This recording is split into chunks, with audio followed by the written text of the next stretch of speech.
too short.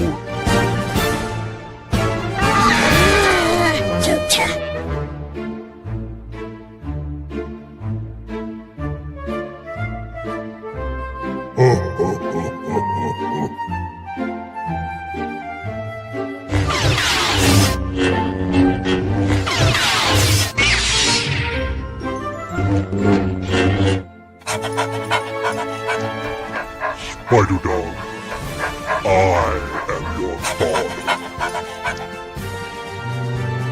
Technically, I think it's that guy over there. Yep, that's true.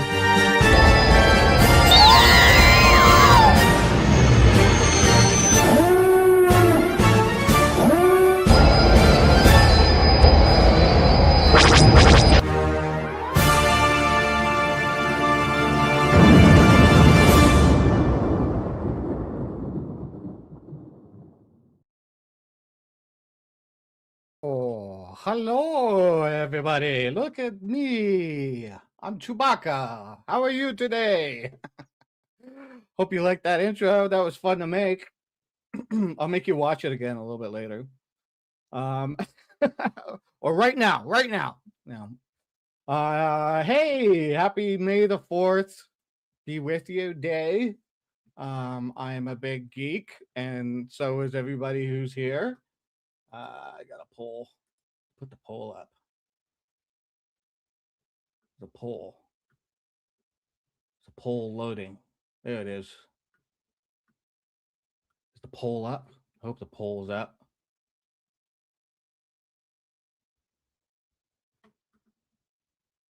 Is it up? Is the poll up? Say yes. Say yes if the poll's up. I can't tell. I guess it looks like people are voting. Okay, yeah, it must be up. It must be up.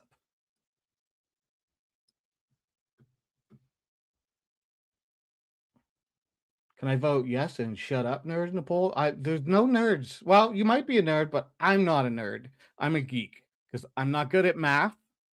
I'm okay at science. I'm not really good at math. Math is a science. I suck at math, so I'm not a nerd. I'm a geek or a dork or a I don't know. Come up with whatever you want to call me. Hope everybody's having a good day.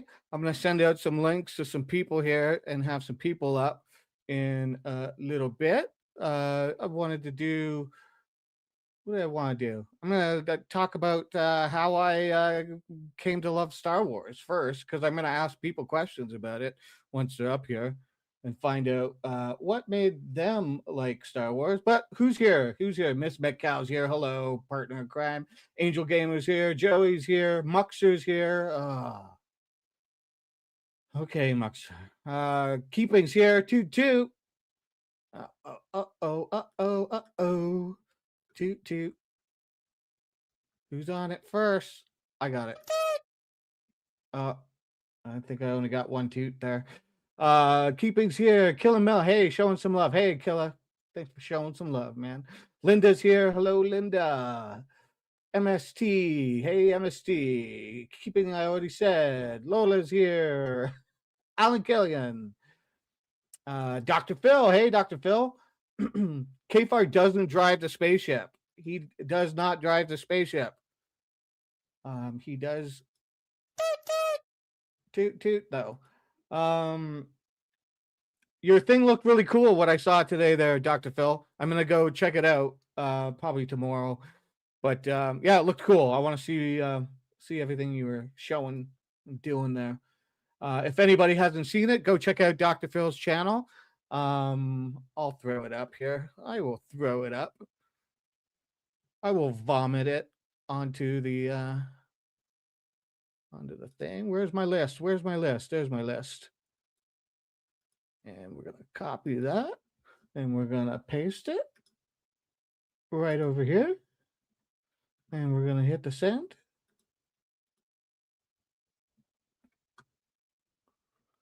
So yeah, go check out Dr. Phil's channel. He did a cool tutorial showing people how he does his thing, how he works his magic.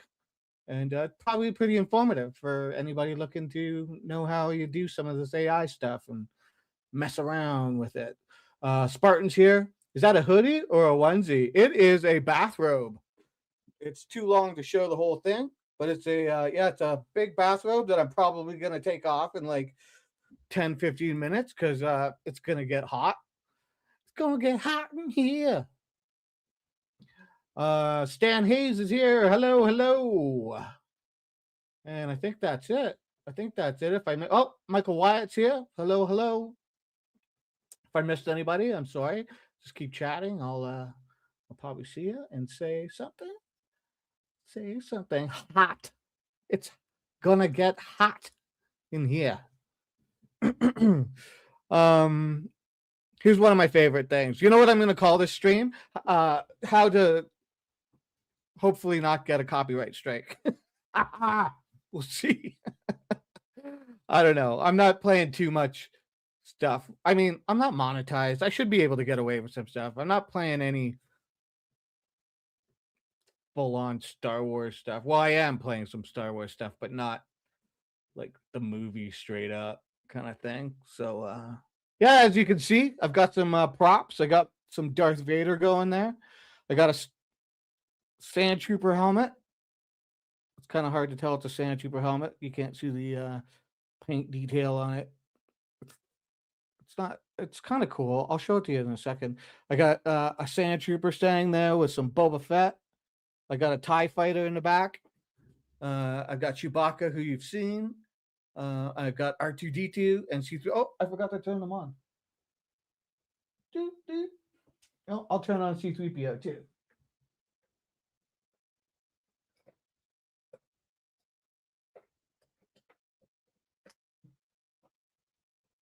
Oh, there we go. C3PO's on. R2-D2's on. They're doing their droid thing. X-Wing fighter. And they're all sitting on a big-ass Millennium Falcon, which you can't really see, but it's back there. Yeah. Star Wars props for May the 4th, man. I was going to put out more stuff, but I was putting this like Sand Trooper guy out figure, and he is such a pain in the ass to put everything together on him that, oh, there we go, hitting the base already. He's such a pain in the ass to put together and all that stuff that,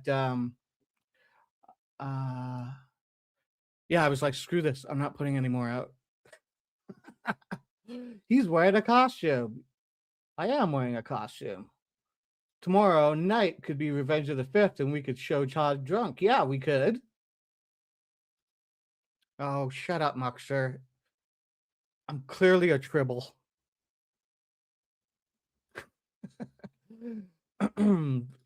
Nerd.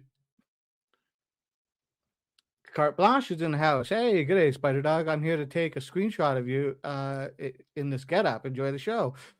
We'll have to do a watch later. Okay, yeah, we'll get it. Spread it around. Make sure you know who sees it. Those people, they can have their fun.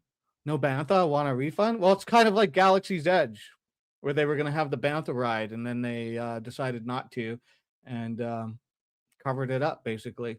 True story. If you didn't know that, Galaxy's Edge was supposed to have this bantha ride that you could get on, and the bantha would walk over like the outskirts of the park kind of thing. It'd be a little, I don't know, whatever, Star Wars bantha ride, and they decided it wasn't going to work out, so they redressed the sort of where people would have lined up to get onto the bantha. They redressed the whole thing just to make it seem like it's a part of what's going on there. I haven't been there. I've just seen videos about it. Because Disney, well, they had big ideas, and yeah. Echo? Is there an echo? Am I echoing? Is there an echo? Or are you talking about the Clone Trooper echo? Oh, see, we're all Star Wars tonight, baby. No echo there. It must be you. Double M's has got no echo. Lola's got no echo. BSBT's here, I guess, because somebody's just, hey, you blew up a Death Star once? Oh, cool. Cool. Echo Bade? Echo Bade, far away inside. Echo Bade, far away inside. all the way inside, far away inside. I think I don't know. What was yeah, it was you. Yeah, echo bass. Yeah, totally. Echo bass. Toot toot. Okay, we'll do some more toot toots. Toot toot. Here I'm going to throw out some links to people. If you want to come up, you can come up. If you don't want to come up, you don't have to come up. You can do whatever you want. Double M's is in the background there. You're more than welcome to come up if you want to come up. Invite guests. Get the copy of the link. Okay, go to Discord. Find the degenerates who might want to come up.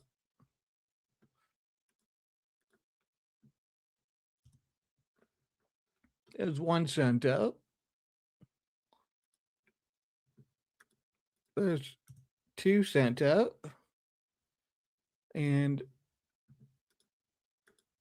there's three sent out. Oh, I gotta download this. I forgot about that. I gotta show that. I got to show that.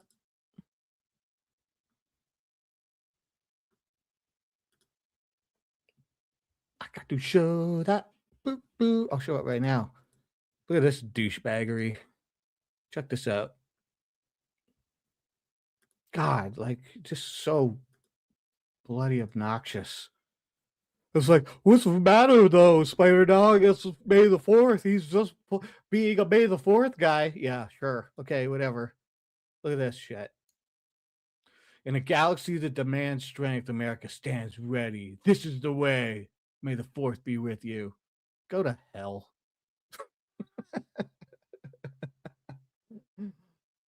Oh, I forgot to give Muxer the link too. Should I give Muxer the link? Okay, I'm going to do another poll, everybody. Should Muxer get a link?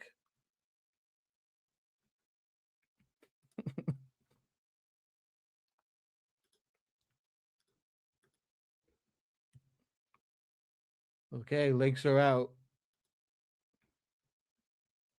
You want up? Come on up. Yeah, we'll have some fun. Let me talk about how I was introduced to Star Wars. It was 1979. So Star Wars came out in 77. But I saw it the first time in 79. The theater near me was playing it in the winter of 79 because 1980 was coming. Everybody knew Empire Strikes Back was on its way at that point. So they brought it back in. Angel Gamer just popped in. Hey, how's it going? Hey. All right. How you feeling? Okay. Yeah? Well, yeah. Okay? Cool. I took some pain relief and I'm ready to go. Okay. Fair enough. If you feel like you need the jet or whatever because you're not feeling it or whatever, no worries. Just do what you got to do. Yeah. I'm good. Okay, cool. So 1979, I saw Star Wars for the first time. I was 5 years old. It was Empire Strikes Back was coming out in 1980. Oh, okay, Muxter. Maybe I should hold off on this. Wait for people to come up. Hey, Muxter. How's it going? Go ahead and finish your story first. Okay, well, I got to bring up Garth Nader. Hey, Garth Nader. Oh. Sorry. No worries. You want me to put you back down? No. I got it. Toot toot. Yep. Garth Nader, yeah. MST, memes or digital graffiti. Yep. All those things and more. What's your Oh, I guess Garth Nader is your Star Wars name, right? I was trying to figure out who that was. Yeah, it was me. Sorry. You sound like Spider Dog, so your voices sound very similar to me. Yeah, a little bit, I guess. I don't know. I hear myself in my head, so and I sound awesome in my head. So I don't know if it's close or Okay, I'll finish my story. 1979, I saw Star Wars for the first time. I was 5 years old. The memories I have of it were like I was standing, holding on to the seat in front of me. I was little, looking over the edge. and I can hear like the image I have in my head is the sound of a TIE fighter that's screaming roar or whatever, Oh yeah. and the image of it like ripping across the screen, and that's really all I kind of remember from that. Um, and then the next May after that, I was 6 years old, or was I six? No, I had turned. I would have still been 5 years old, but I was a little older. And I saw Empire Strikes Back at the drive-in theater. But that first initial that TIE fighter thing, that's like the first image of Star Wars that I have in my head. So 1979. Like Yeah. sitting in the back of a truck bed with pillows and blankets and comforters. Just the parents. That's the one thing that I thought. It was the parents. My parents, all the neighborhood, all the moms, all the mom and dads loved it, and Mhm. they wanted their kids to go see it, and we saw it like over years. Like, people don't want to talk about the dark times between 83 to 97. There was a Yeah. dark time where there was no Star Wars. um, and that was sufferable, like it really was. But And people, people didn't really even know if there was gonna be Star Wars. Like after the first movie right? came out, it was like, was that it? Nobody knew. Was there gonna be more? And then, I mean, Empire Strikes Back came out in '80, and Well, before that, there was the holiday special, though. well, true, yeah, totally. Blasphemy! Wait, Let Spider no. know I'm here, too. How dare you bring up the holiday special Hey, Megan, how's it on a going? day Glad like you're coming today? by. Did Hey, the it's Star did the Wars. Come on. holidays did the holiday special have Ewoks in, or was that another movie they did? It was Another TV Wookiees. thing? Oh, okay. There Okay. was a spin-off series called The Ewok Adventure after Return of the Jedi. So that might be what you're thinking of. Yeah, because I was Yeah. thinking if Ewoks were in the Christmas thing, it couldn't have been before Empire. No. Yeah, after Return of the Jedi, there was 2 Ewok movies Yeah. that came out. Or yeah, Caravan television of movies. Courage, I think, was one of them. Yeah, Caravan of Courage, and I forget what the other one was called. Yeah. They're not great. No. They were Not very basically good. like really made for kids. Like Yeah, cute, totally. cuddly Ewoks, find little kids in the forest moon of Endor, and they all like survive together, and yeah. Yeah, and it didn't really have like much of a budget. It was like No. it was almost the budget. TV the budget.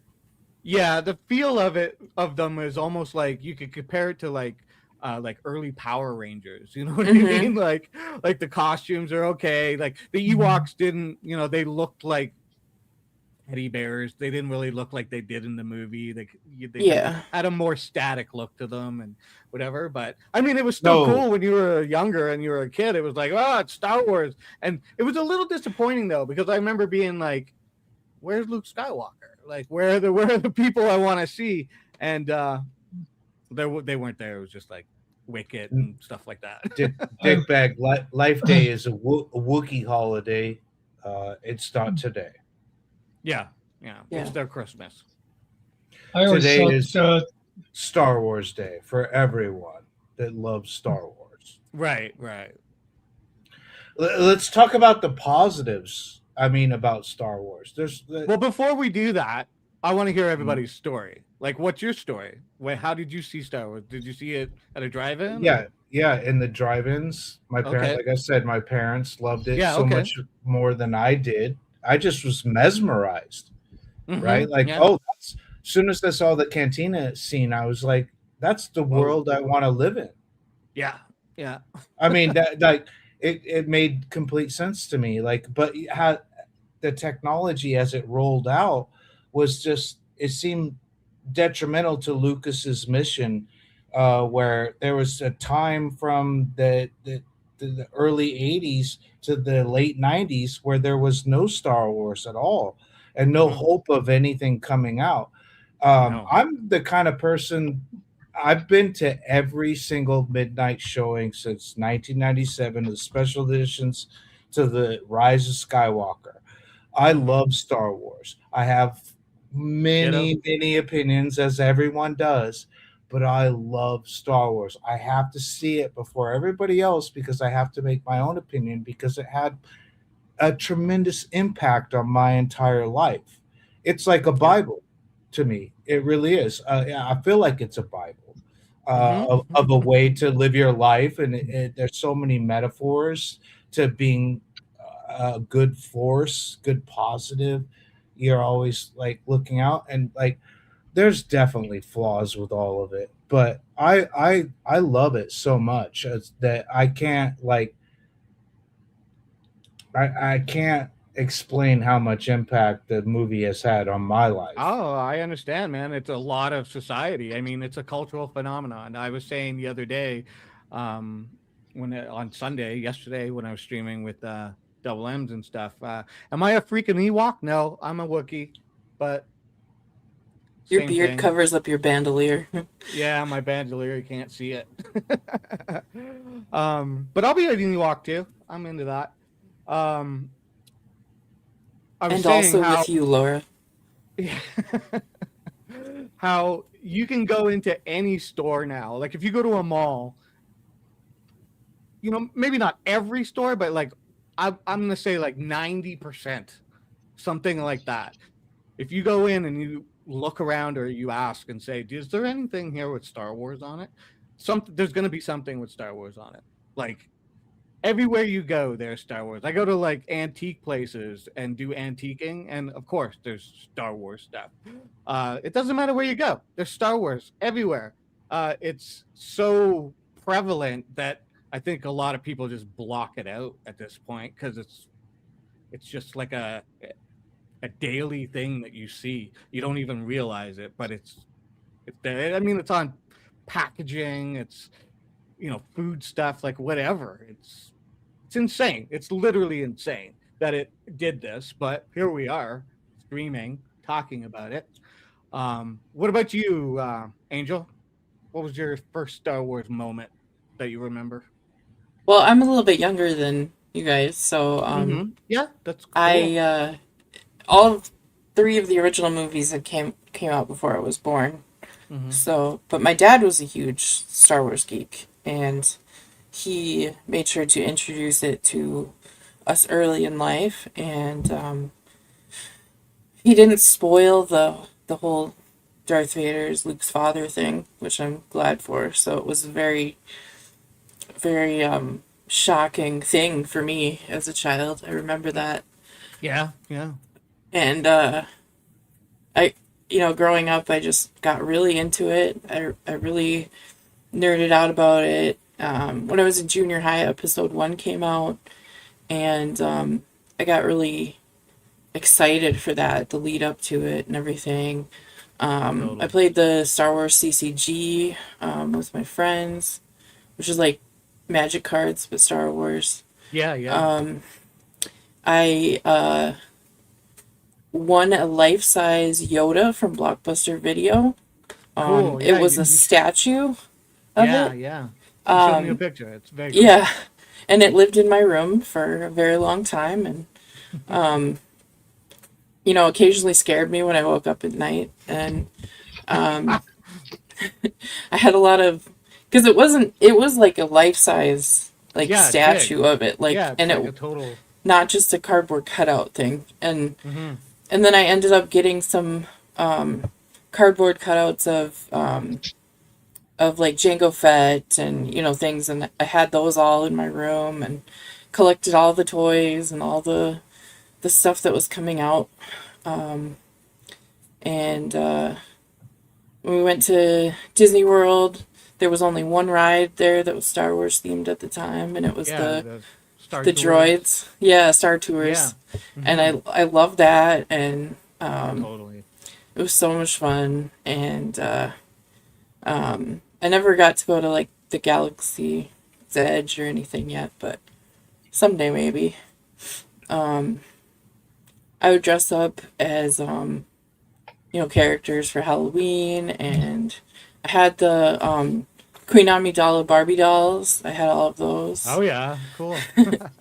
And I just, it was a big part of my life growing up, like Star Wars, Star Trek. My dad was a huge geek, and so, you know, I wanted to be just like him, and I loved all of it.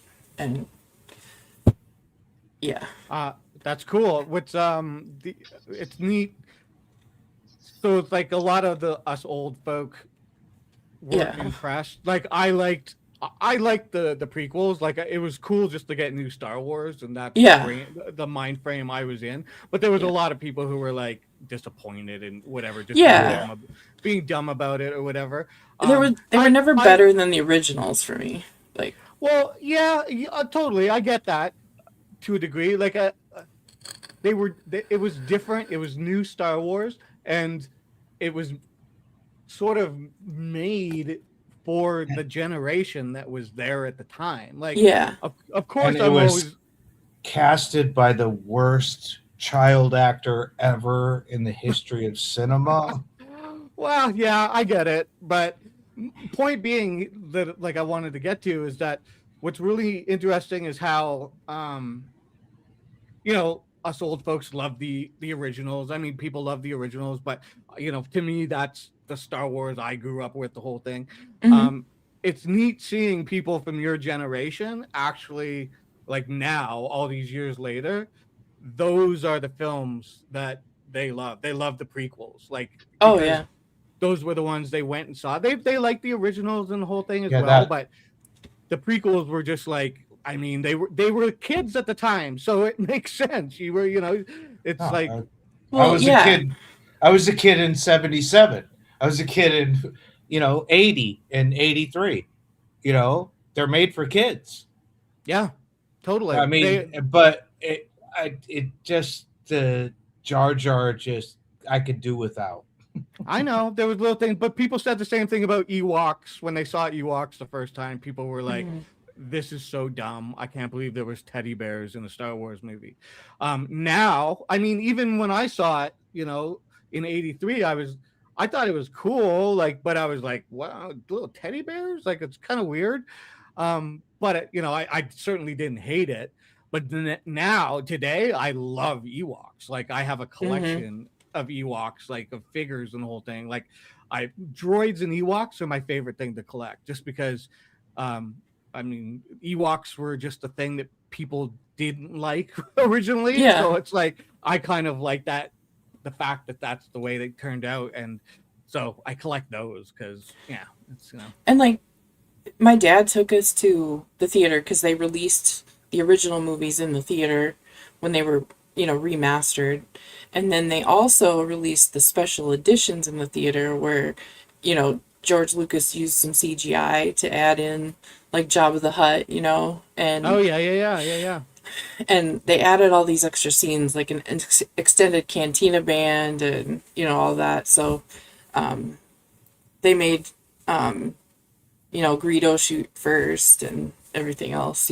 Yeah, yeah, yeah. Yeah, fans But were not happy with that, especially the walking over Jabba. yeah, And stepping on his then, tail. and then they changed it for Disney too. It was like, oh, you guys keep changing these little things. It's like people latch onto them and remember it. Like Yeah. it, they keep tweaking the old ones to fit the new ones, and I'm like, you don't really need to do that. If anyone has seen Andor, I cried at the end of Andor, Oh, not it's great because of stuff. what happened in the story, because I knew he was gonna die. Spoiler alert.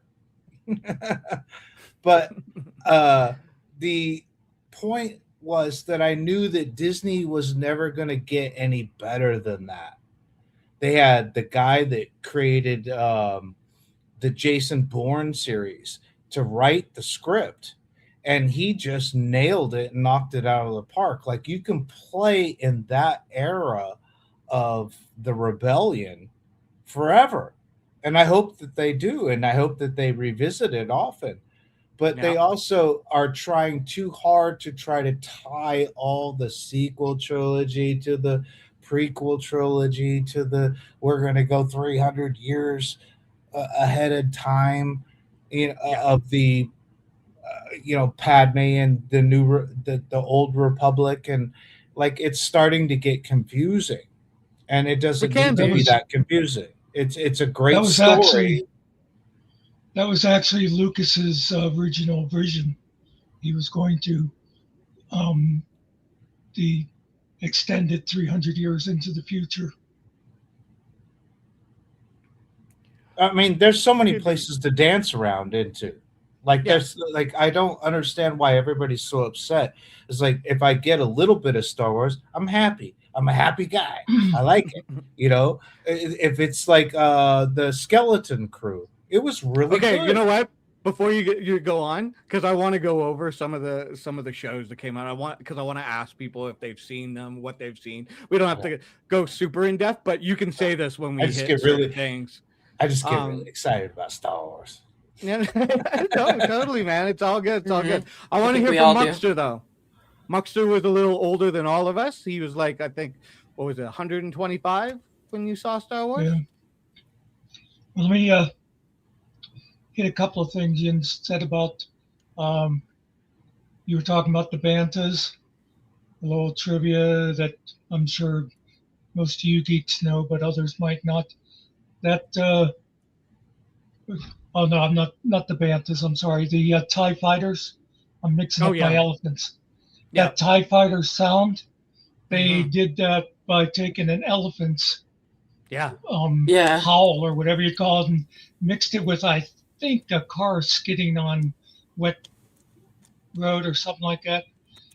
The other thing, my thing on Ewoks, I thought they were great in return, but if I'd have known at the time, I feel like they were signaling something bad to come because people love them so much, and then that's why we got like Jar Jar and other stupid crap. But my Star Wars story is it actually started with Entertainment Weekly.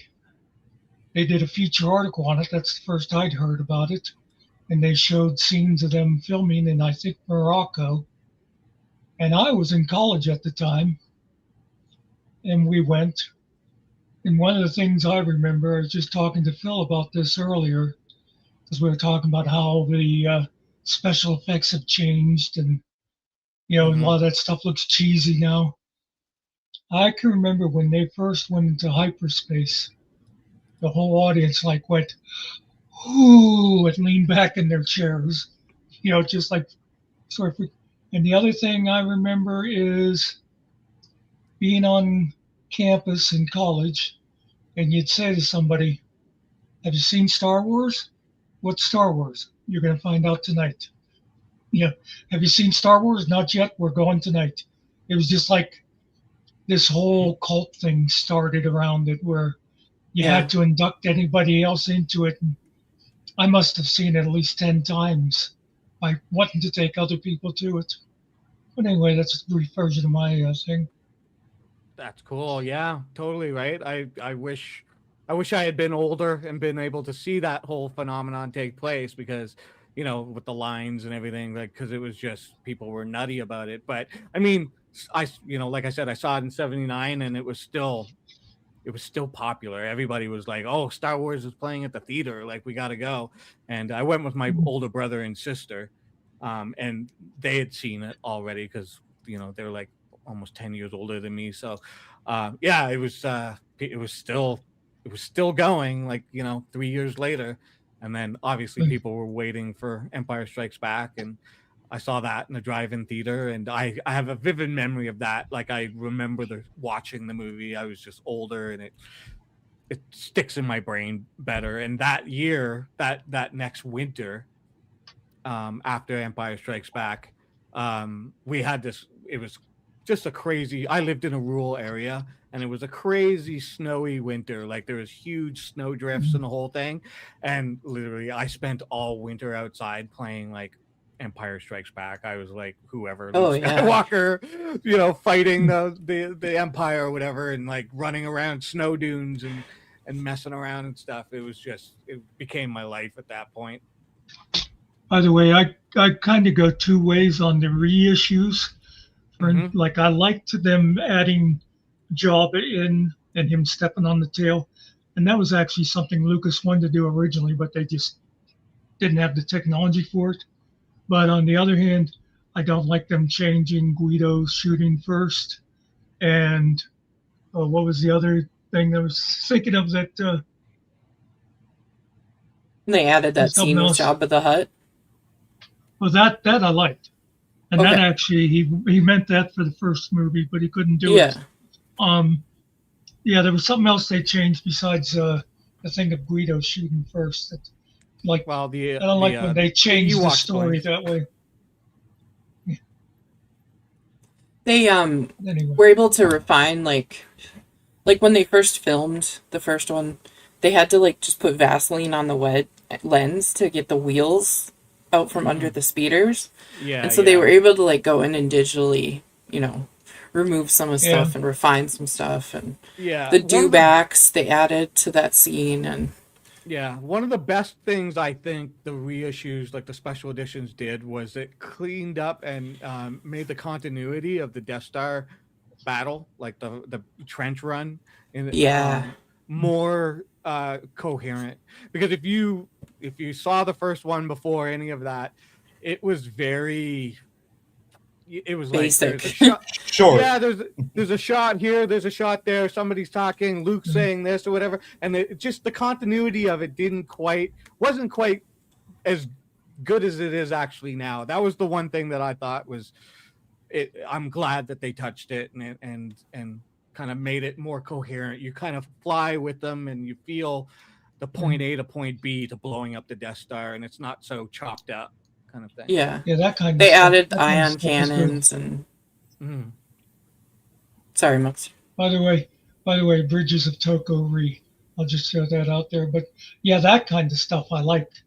Cleaning it up, making, updating the FX and that. I just don't like them changing the story. It's kind of like to branch out a little bit is when they took the guns away from the people chasing ET and made them walkie-talkies. Yeah, You totally. know? That he ended up reversing it, going back to it. So there's that. But yeah, that was such a dumb move. Like, take the guns out. Like, why? Yeah.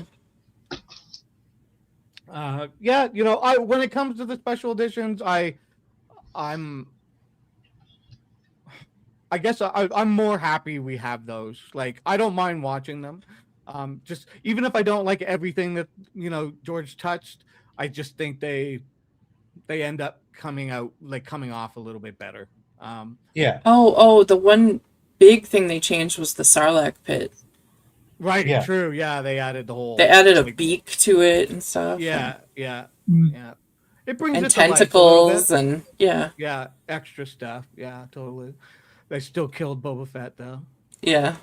Kind of. Well, Yeah, he What? just survives. wait a minute. I know. We'll get there. Spoiler alert. Oh man, hey, what do I got here? I've got some silly stuff to play. Okay, I know there's some people who want to come up. Oh, Jerry, by the way, I want to okay. apologize. I feel stupid that I'm the only one that didn't make a Star Wars avatar.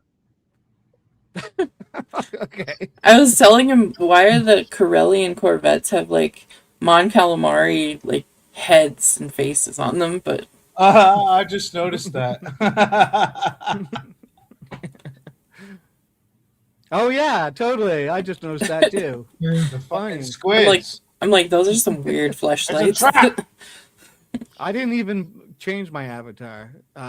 Oops, sorry. Doop. I mean, you have your camera on, so don't really need to. But No, I know, just- but like, yeah, I still got that. I just going. noticed something with your background. It's kind of cool that Darth Vader is casting a shadow. Yeah, Yeah. that's that. I did it on purpose. Yeah, sure. I remember, did. I had to set up the light to do that. I remember having the poster for episode Yeah. 1 that was like that, but it was Anakin standing there, and then it had a Darth Vader as his shadow. Yeah, totally. Yeah, that was a cool poster. Yeah.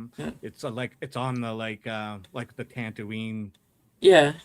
house or whatever kind of thing. That was also kind of like the time period where, like, Robot Chicken Star Wars was kind of starting out, and a lot of Yeah. these parodies that were so good, you know.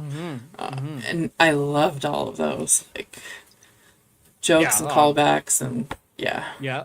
Family Guy ended up doing. Well, I mean, it was later, but yeah, I mean, everything is done. yeah, It's touched everything at some point. yeah, Even The Simpsons or whatever. yeah. What do I got here? I had I'm gonna play little bits and pieces of things, and hopefully I don't get a copyright strike. Winter Yeah. show, and I do the entertaining. Thank you. Let's go out with something really hot for these folks. A big hit Oh, out of yeah, Bill 77. Murray. Star Wars. Nothing but Star Wars. Give me the Star Wars. Don't let them end. This is great. Star Wars.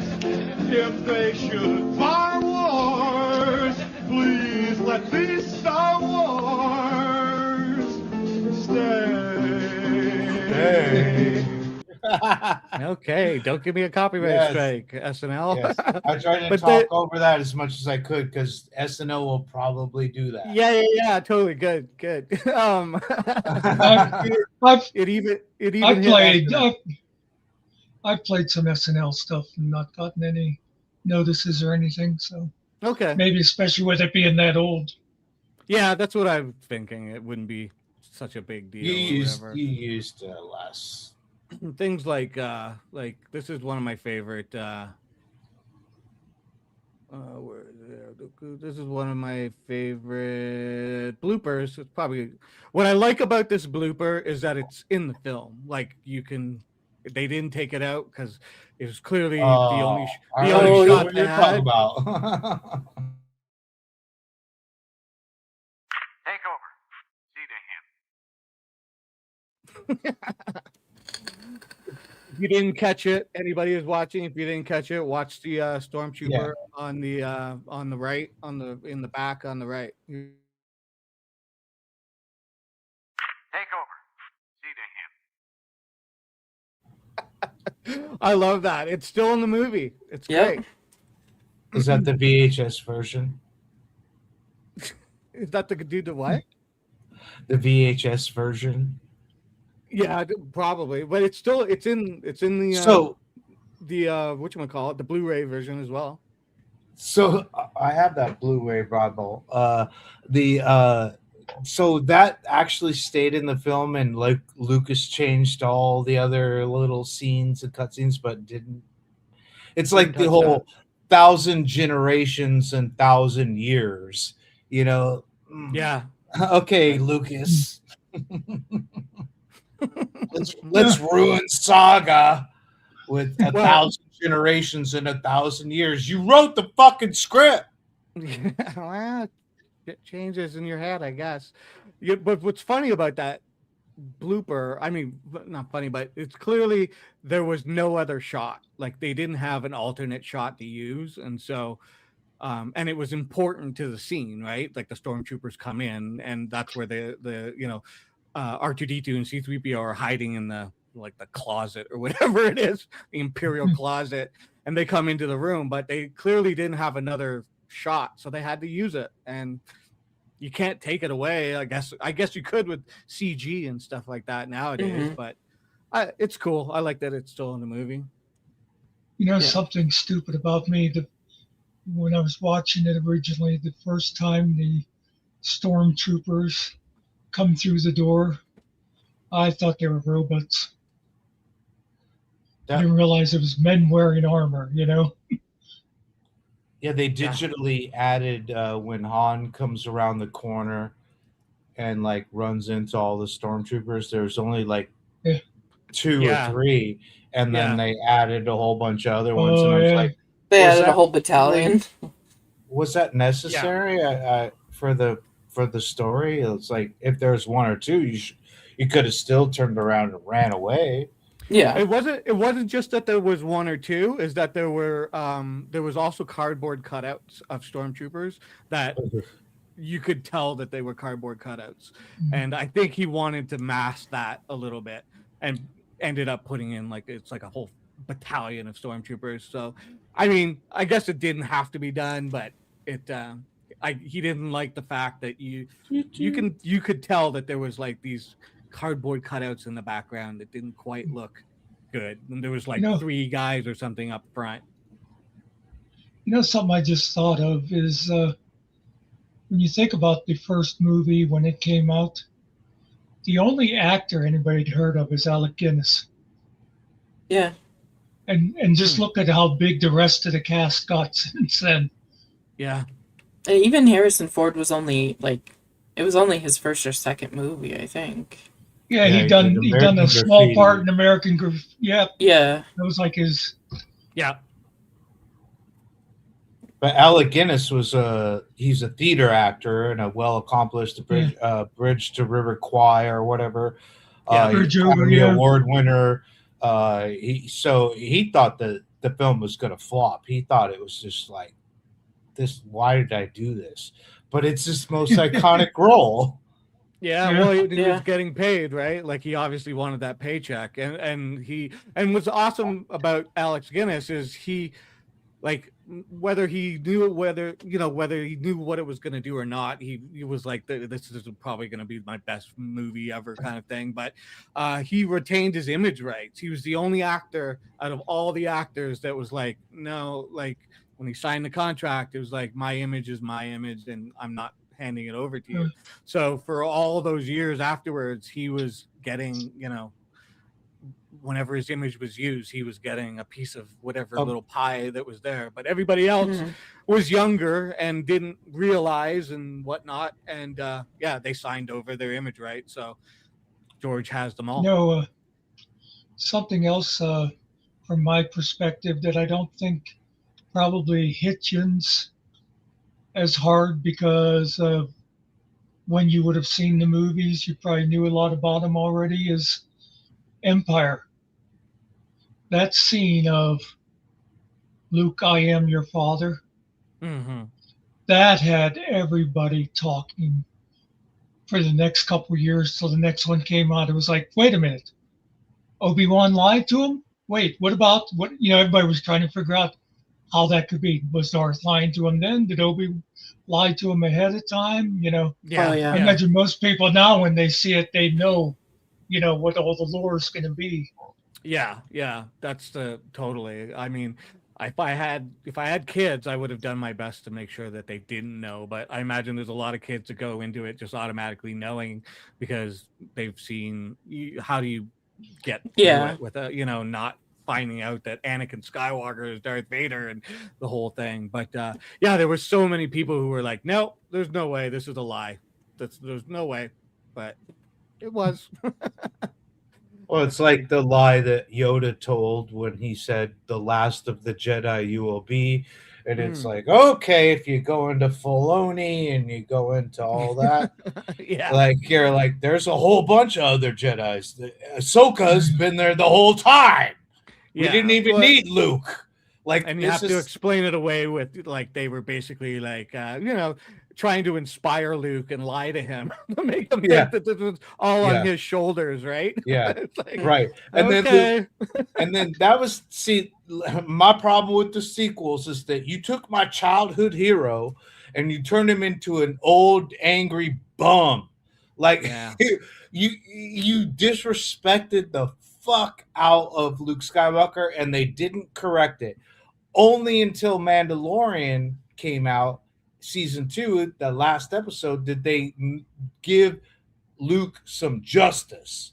We see him in the alley or in the dark hall with the green lightsaber, just like we see Vader in Rogue One with the red lightsaber. They masked, so you finally gave him some justice, and like I understand why people dislike the sequels for that, but the Last Jedi was probably the most visually stunning Star Wars we've ever seen. The story sucked, but the visuals of Star Wars The Last Jedi was gorgeous to me. I just think that they just pushed 5 movies in 4 years.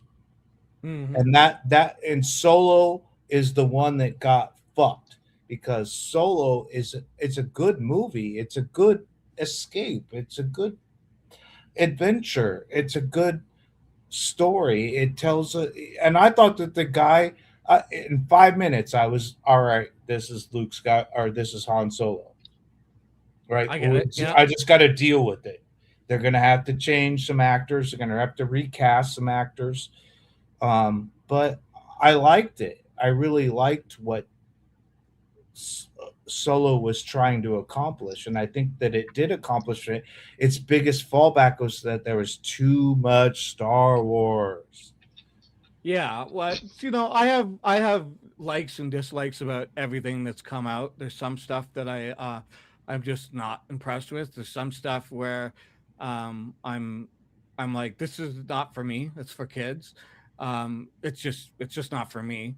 And that's cool. Like, I have no problem with that. I actually I'm a proponent for things like not just Star Wars. Um Correction, Peter Cushing was also famous before Star Wars. You're correct. He was. He was a big actor. That George Lucas really wanted him. Was Hamill Peter Cushing wasn't really? happy about that. Peter Was he Cushing? what? Peter Cushing was famous before playing Chewbacca? Oh yeah, he was like a Shakespearean actor, and he was in movies. Really? He was like Alex Guinness. Peter Cushing wasn't Chewbacca. Oh, who was Peter Cushing? Oh, Uh, the He was Grand Moff Tarkin. Yeah, Grand Moff Tarkin. Okay, Yeah, my yeah. bad. Sorry.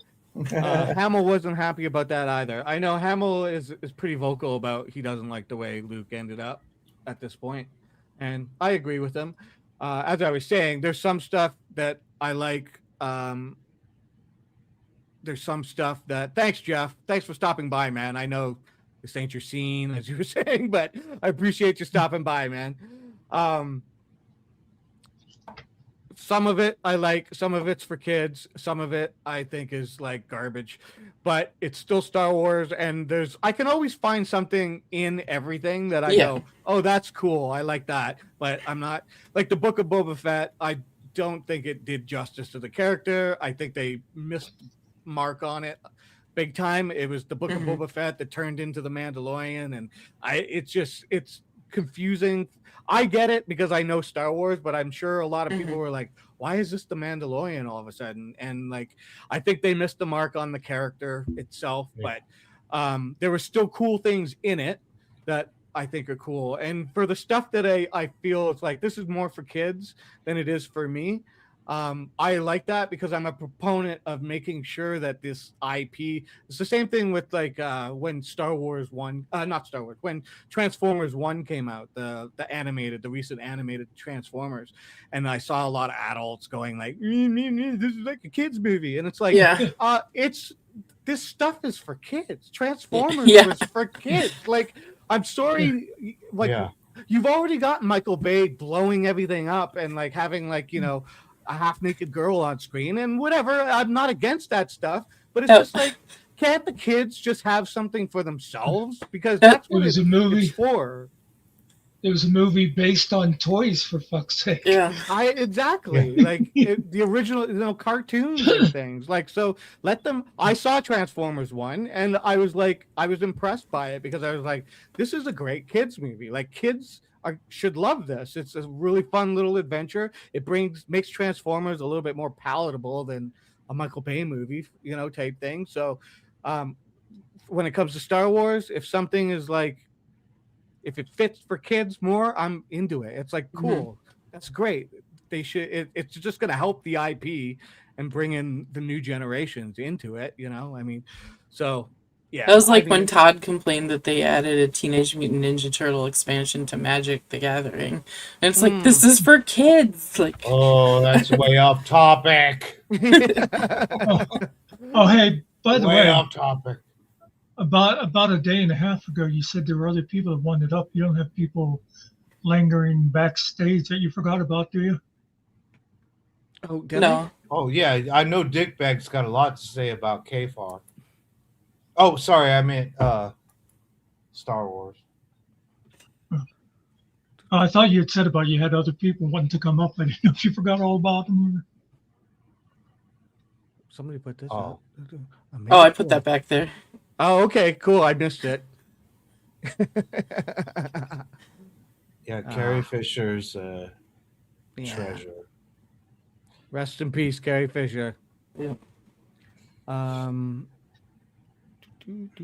Oh, well, on the subject of like some of the rewrites too, I met Jeremy Bulloch at a convention a few years back, and I was like Cool. called up on stage with him to do like improv and stuff. Oh, But cool.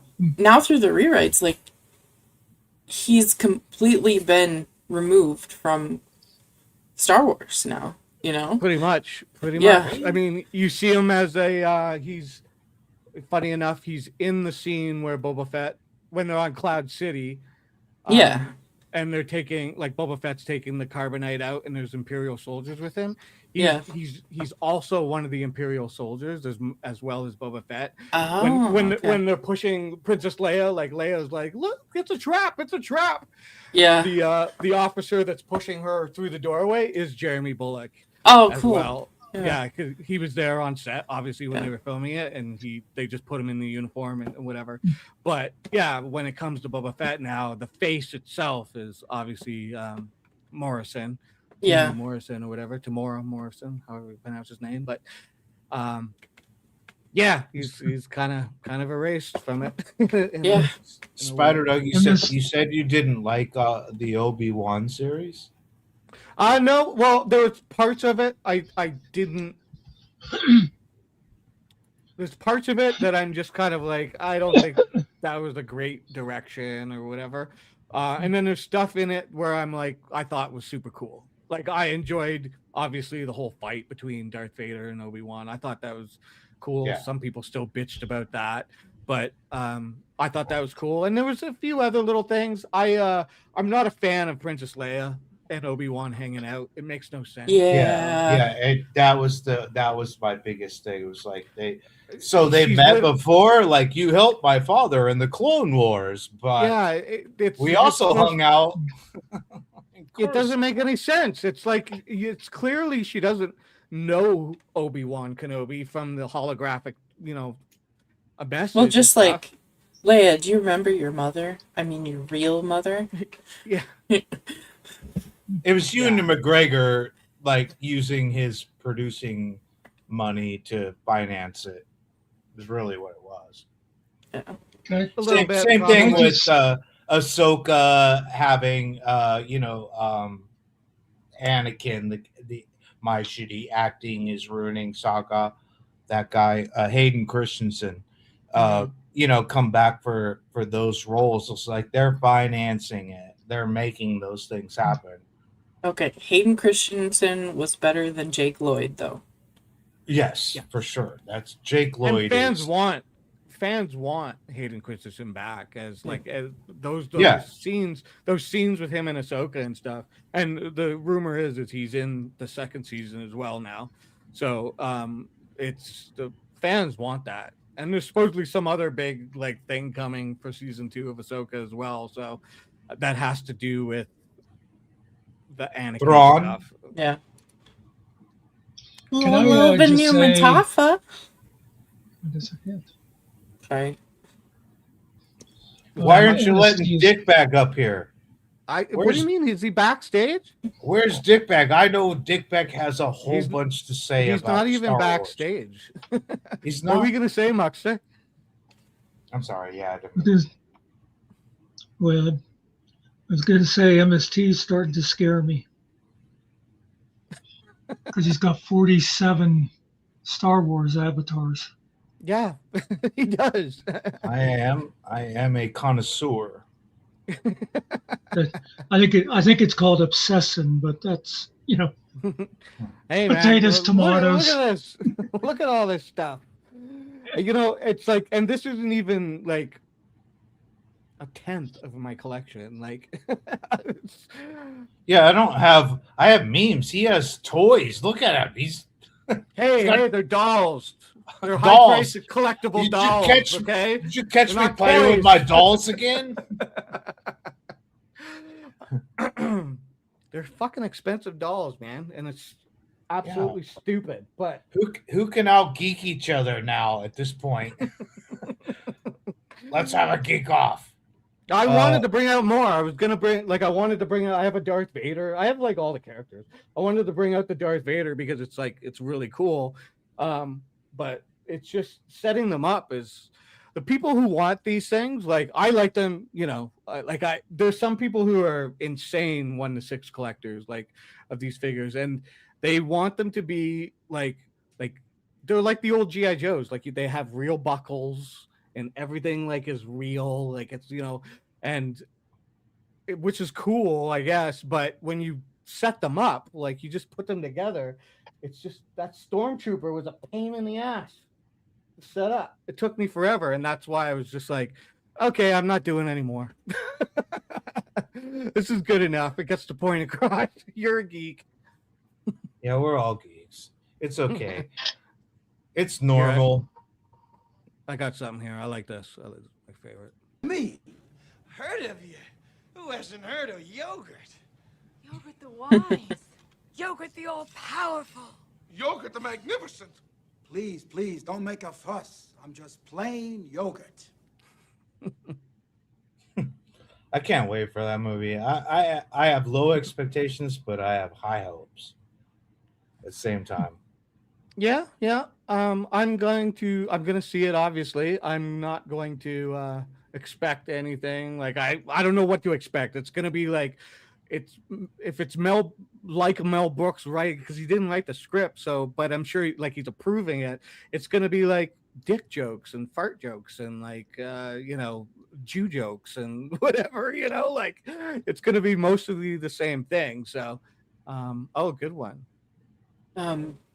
I think it's cool that John Candy's son is playing. Yeah. Barf. Yeah, totally. We'll see. I mean, we'll see. Yeah, I wouldn't I would like to go to the theater and laugh again, with other people. Seriously. You thought that was funny? Yeah, it'd be so awkward today. It'd just be so awkward. Really? I don't know. I haven't gone to the theater in a while, dude. Have you? What was the last movie anyone has seen in the theater? Oh, I go to the theater alone because I'm a loser. No, I go to the theater with my wife or whatever every once in a while, but I do like to. I just go see movies by myself because I like the whole cinema experience and just watching I don't have to talk to anybody. I don't have to deal with anybody kind of thing. And I can just kind of sit there and take in the movie and watch it. The last movie I saw in the theater was, I believe it was the latest Superman. I did not like it, but that's me, whatever. And then before that, I think it was Fantastic Four. So I do go. But like I said, I do it alone. I don't feel like dealing with people. I just go and watch the movie. Is everyone super excited about Mandalorian and Grogu? Because I'm not. It's probably the one movie where I'm like, I could wait till the end of the weekend. Nobody's gonna be talking shit about it as soon as it comes out. Yeah, it's forecast. They're forecasting it to be. It could do less than what Solo did. Solo is the lowest grossing movie, opening weekend Star Wars movie ever, and even the studio is saying that they think Mandalorian and Grogu may not even do as good as Solo, which is interesting. That the studio itself is people are here's the thing that.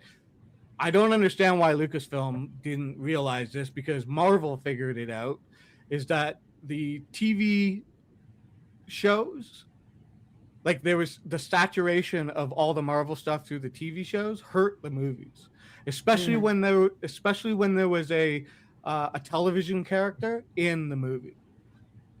And that's what's happening with The Mandalorian and Grogu. It seems to me is that people, they watched it the show on Disney Plus. It's like a TV show to them, and now now it's a movie, and people are like, I Yeah. don't know, you know.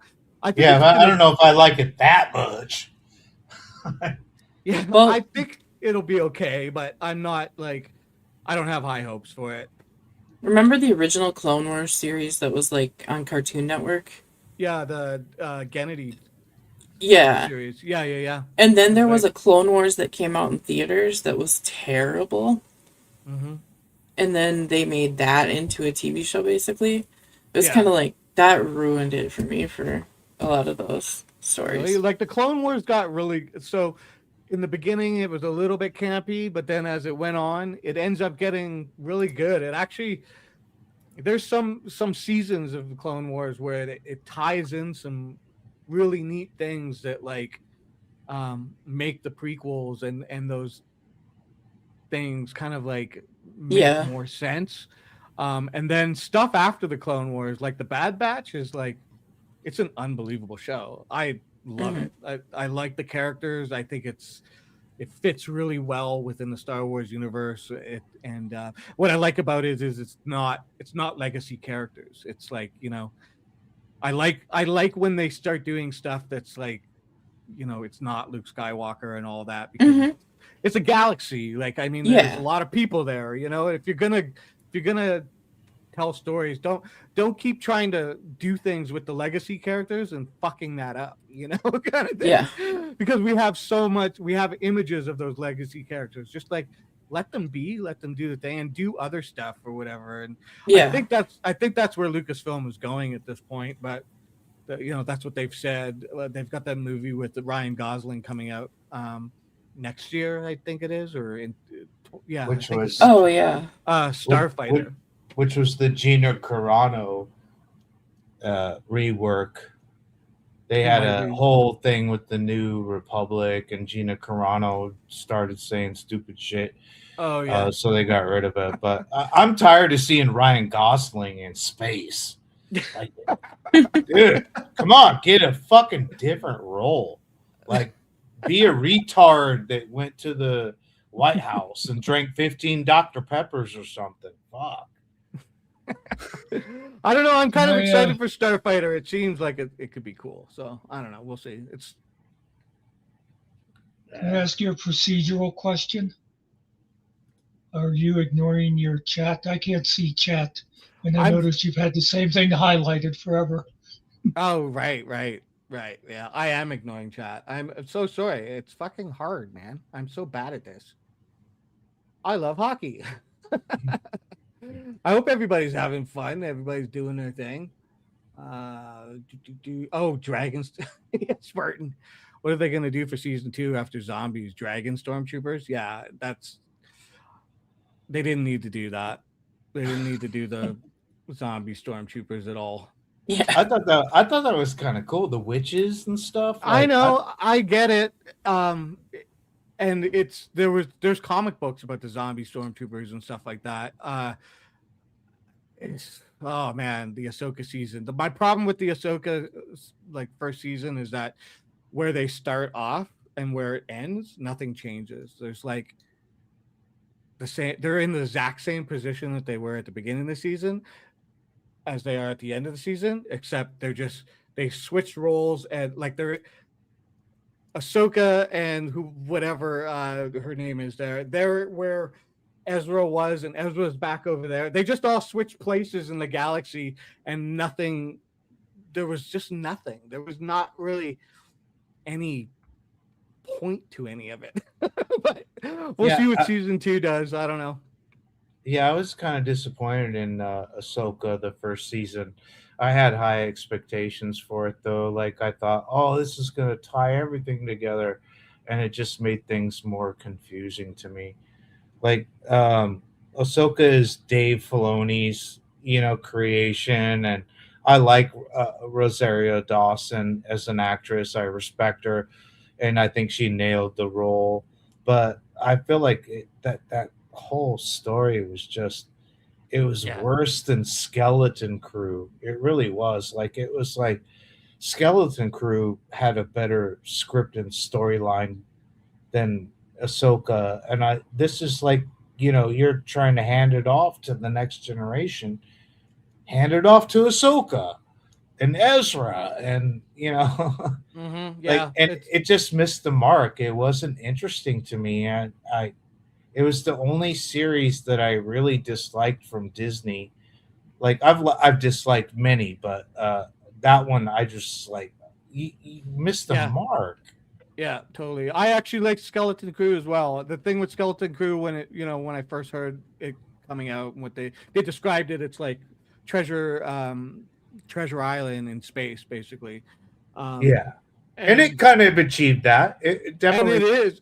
And I so when I first heard that, I was kind of like, oh god, like of course Disney's like pulling like old IP of their own, like and turning it into something, like Treasure Island.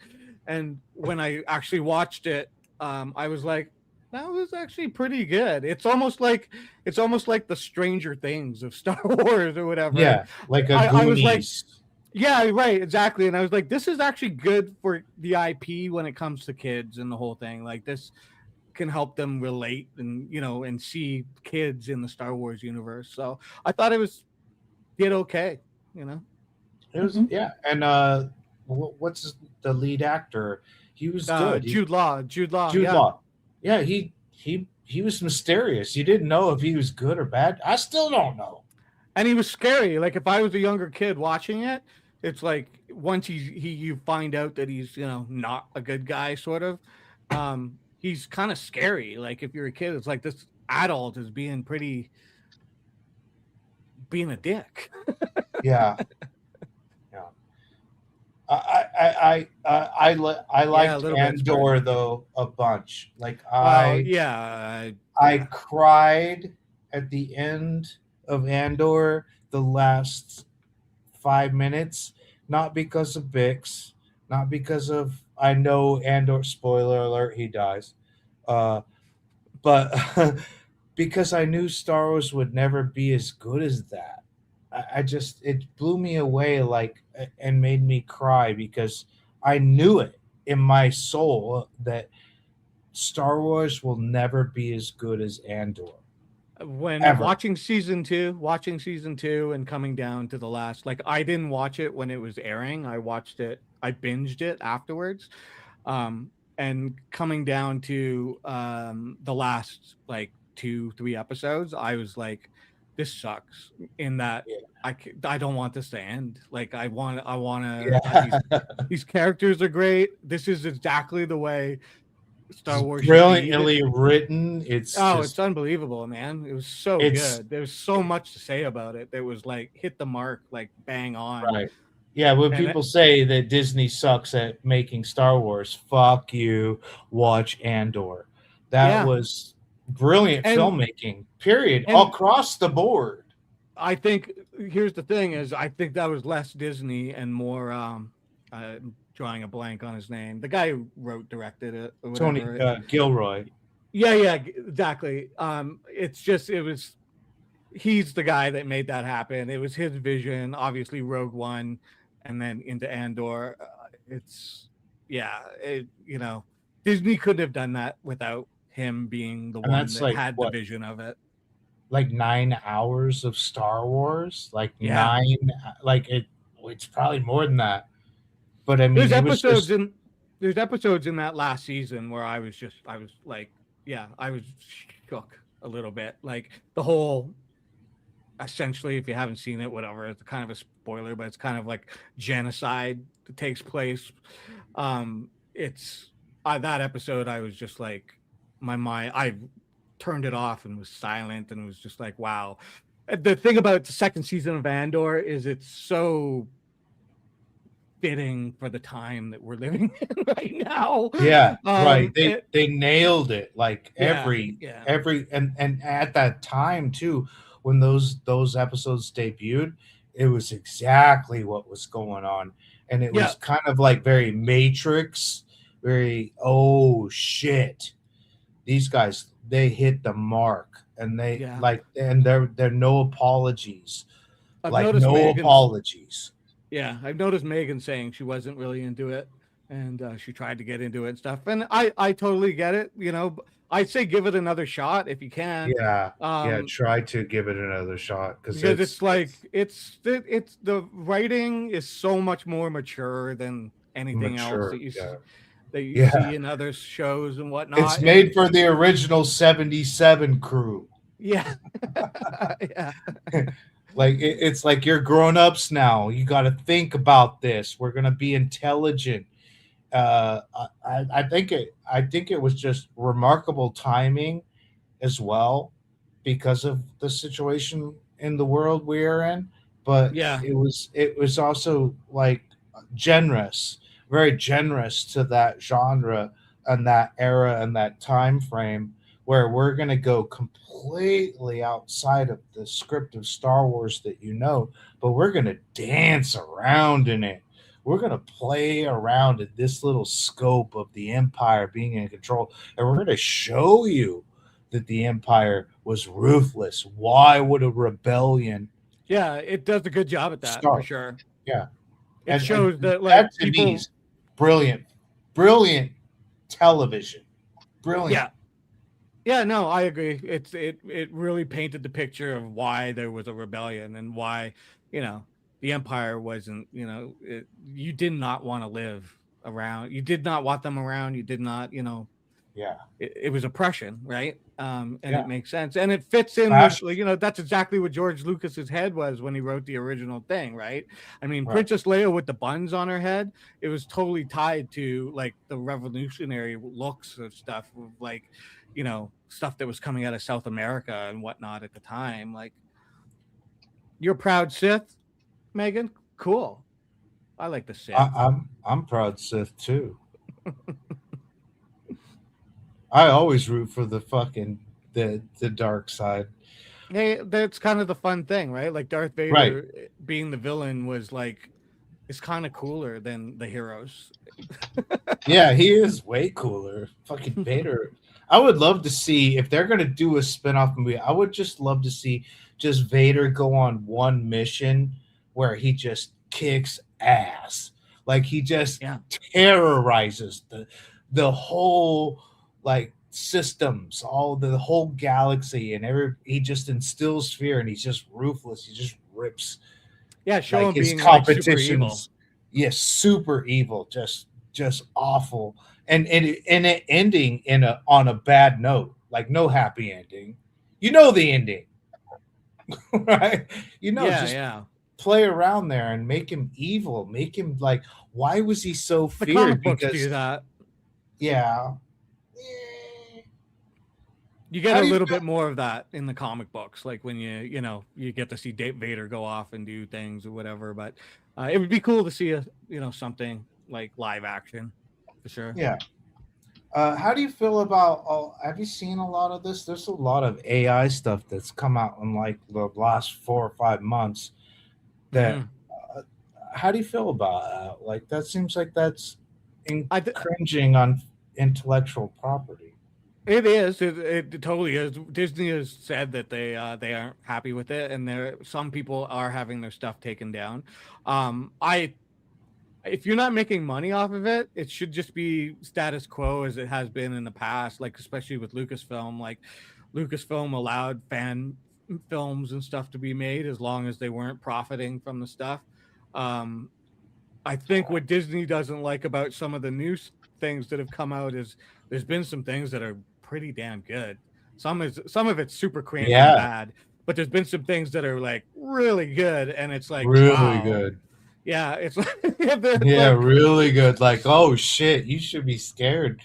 yeah, like you could just like somebody sitting in their like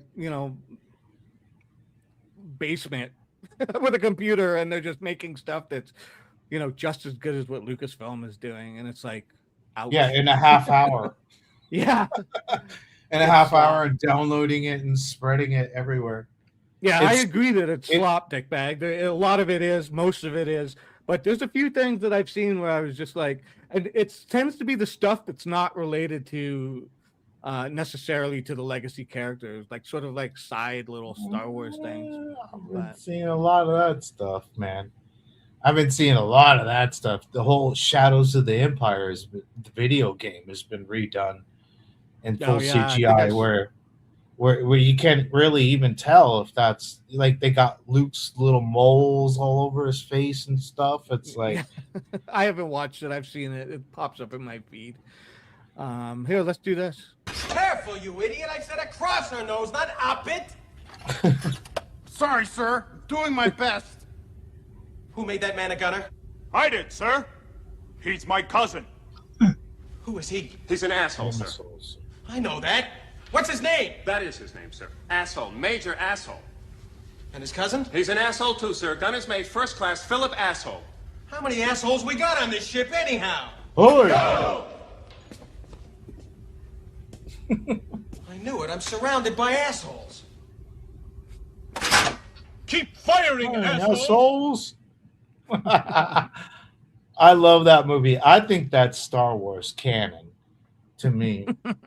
Like it belongs in the whole scheme of things. It's some alternate universe in the Star Wars galaxy. She's gone from blow to suck.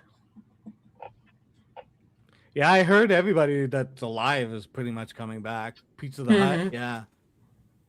Pizza the Hut was cool. What is it? Pizza sends out for you. I can't remember the whole line. Or else pizza is gonna send out for you. I've got this as a drop now, though. I had to do it. I knew it. I'm surrounded by assholes. Assholes. One thing I really liked too was Weird Al's song "The Saga Begins." Oh, you know? yes. And it was to the tune of American Pie, and he didn't see the movie before he wrote the song. Oh, really? Yeah, because the movie wasn't out yet, and so Hilarious. he was going by like the soundtrack clues from the track titles of the soundtrack had been released. Oh, wow. Yeah. And he was able to write that whole parody song just from that and from, previews and things. So Maybe Vader someday later, but he's just a small fry. he left his home and kissed his mommy goodbye. Soon you're gonna be a Jedi. Did you know this junkyard slave wasn't even old enough to shave? He could use the Force, they say. Hilarious, Oh my God. I didn't know that's how he did that, though. That's cool. Yeah. Weird Al Yankovic is a American treasure. Yes. Yeah, pretty much. Weird Al pisses me off. Okay, Muckster. Well, you know why? Because I can remember, like in high school, riding around with friends, and we would tear apart songs like that. Who knew you could become a millionaire doing it?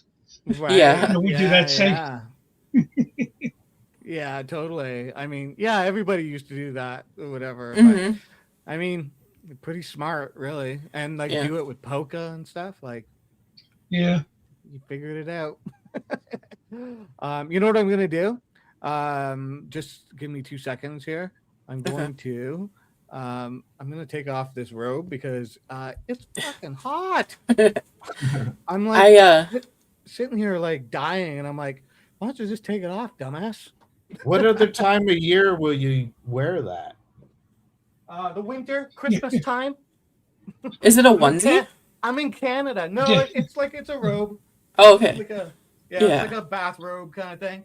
I have I'm a in Canada. Tauntaun sleeping bag. Oh, that's cool. I remember those. Yeah, totally. I just lost an earbud. I got it like I'm it was one of the April Fool's jokes on Think Geek, and then they Yeah. were like, "Surprise, we're gonna make this a real thing." Yeah, And they actually made it. And I was on the waiting list for like when it first came out. I was so Very cool. Very Yeah. cool. I'm a little afraid that Spider wears that on special date nights. maybe. Yeah. I wife- changed His wife is like, not the Wookiee again. I changed my picture. That is me with my Blockbuster Video Yoda. When I was like, I don't know, 15 probably. Oh. Oh, Just the right cool. age Yeah, for yeah, yeah. Todd. Right. Yeah, you showed me that. Totally. Yeah. Sweet. Yeah, that's an awesome. You don't have that anymore, though?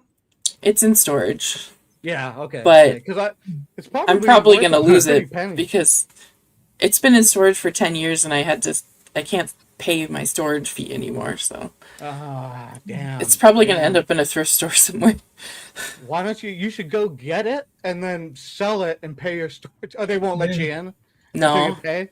Yeah. Damn it. Because I bet you that thing's worth a penny, man. Like, Yeah.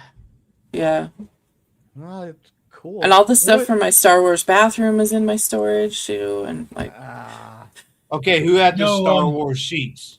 Who had the Oh, Star I Wars did. sheets? Oh yeah, I had Star Wars everything. Yeah. Yeah. You the don't- original you don't- blue sheets or whatever, and there's like the main those characters. white ones. Yeah. Yeah, You I know- definitely had them. You know, Angel, there's these things. I don't know if you've heard of them, but they're called bolt cutters. You get a pair of bolt cutters about 3 o'clock in the morning. You go to your storage. You know. It's one of the pod type, so it's locked inside of a warehouse. Yeah.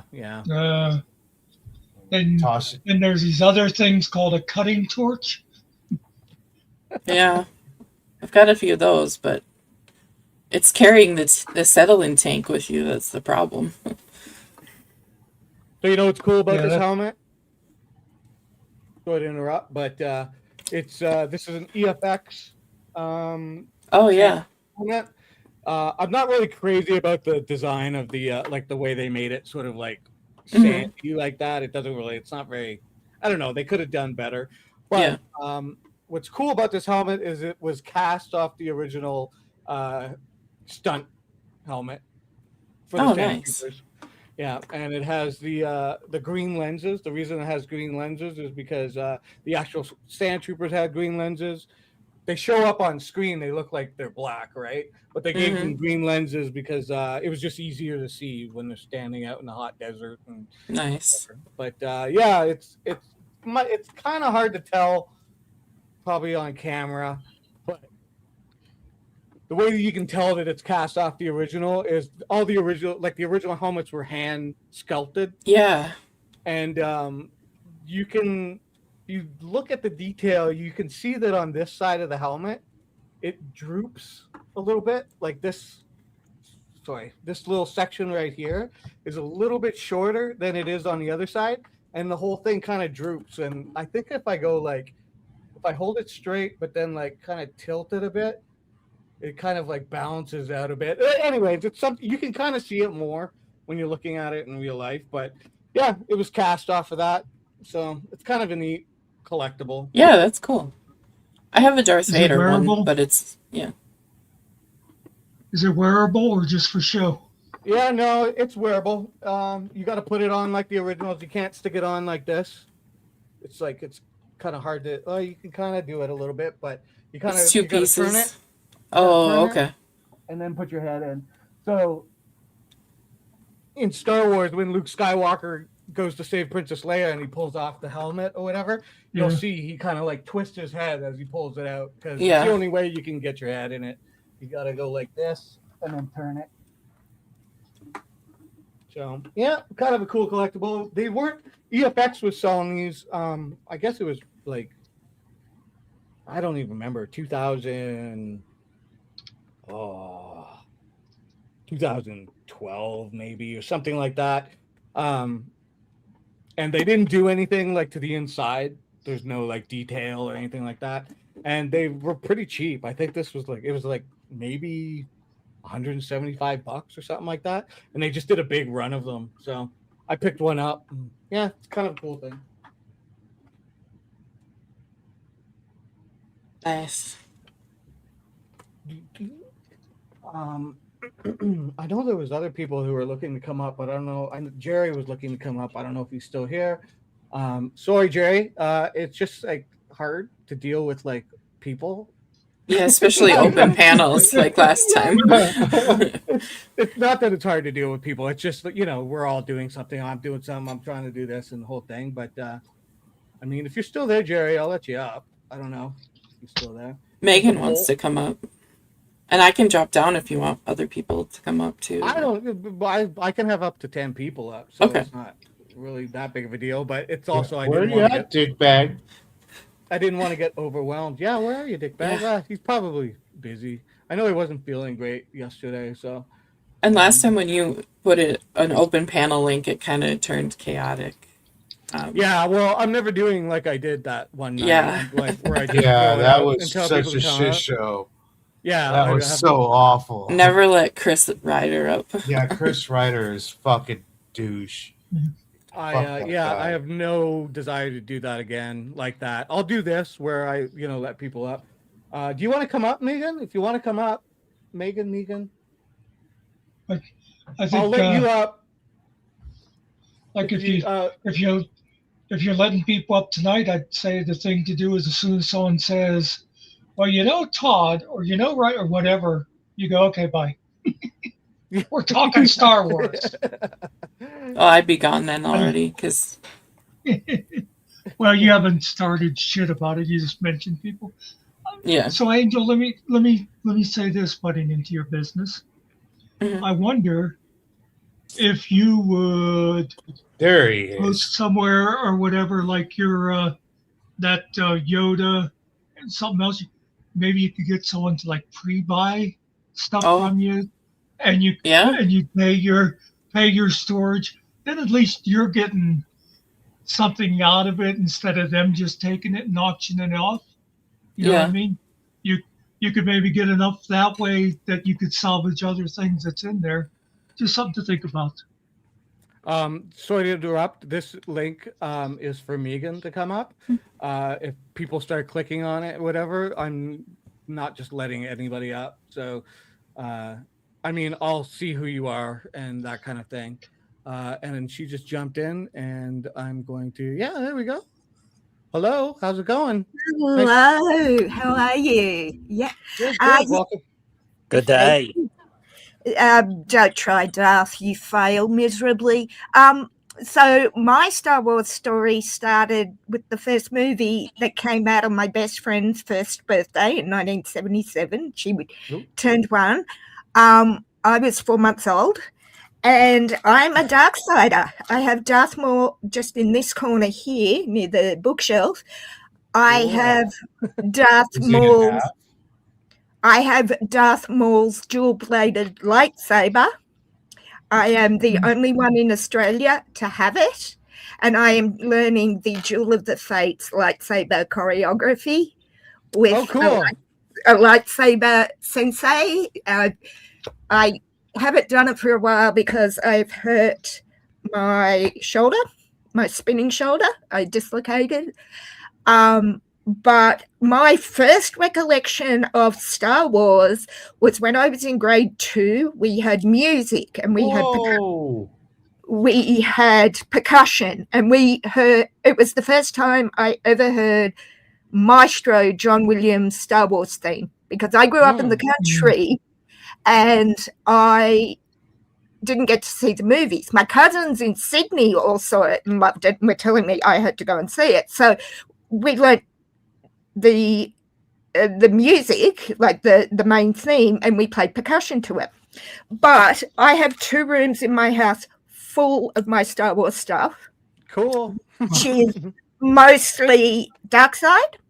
I went to Galaxy's Edge at Disneyland when I was in Anaheim in 2002 and built a lightsaber, like the Darkside lightsaber that nearly got lost on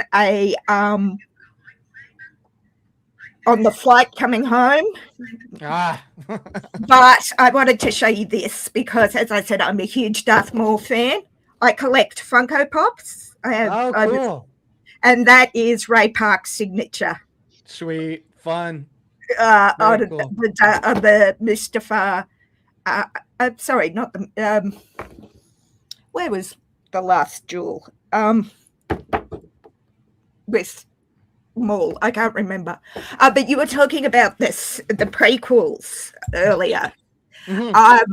I was living in Sydney. I love episode 1. I do not care what anyone says. It's one of my favorites because of Maul.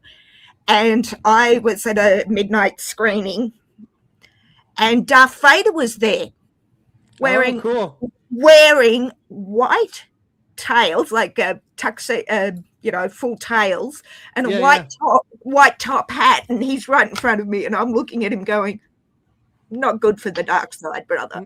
But I've loved Star Wars my whole life. I saw Force Awakens in New Zealand. My mother and I were in New Zealand on a tour, and some of us went and saw Force Awakens. I love Grogu. I am so It's cute, for sure. I have an animatronic Grogu about this high that follows me around the house. Cool. I see those, yeah. So but I get why, I get why some of the hardcore fans don't like the prequel. I did, because, as I said, I didn't see them the first time round. I think I saw, as I said, I was 4 months old. I was born December 76, so March 77, I was like this big. Yeah. So I didn't, it was like Jaws, which is another one of my favorite movies. I would have loved to have been around for that hype. Yeah, but seriously.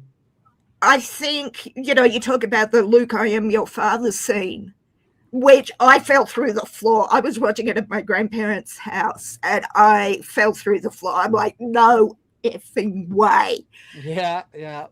But how much easier in the 80s it was to keep a secret, whereas if that was revealed now, it would have been all over the web, Yeah, no, nowadays it's impossible practically, yeah.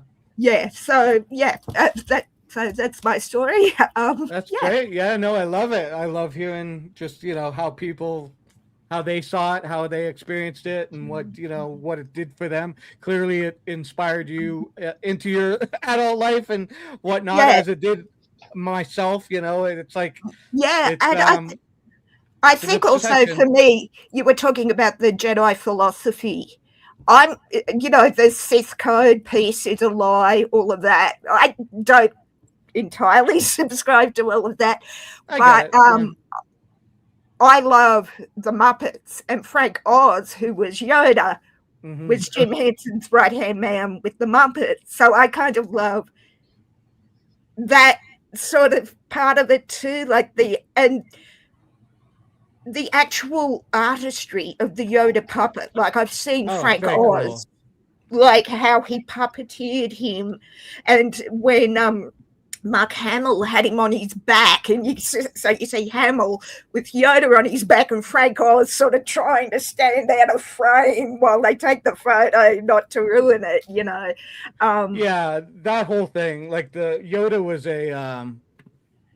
nobody could have expected that he was going to be able to make a puppet seem so lifelike, and actually, right.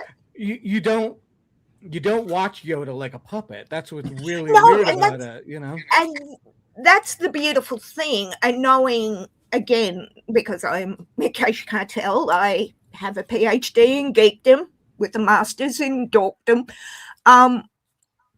What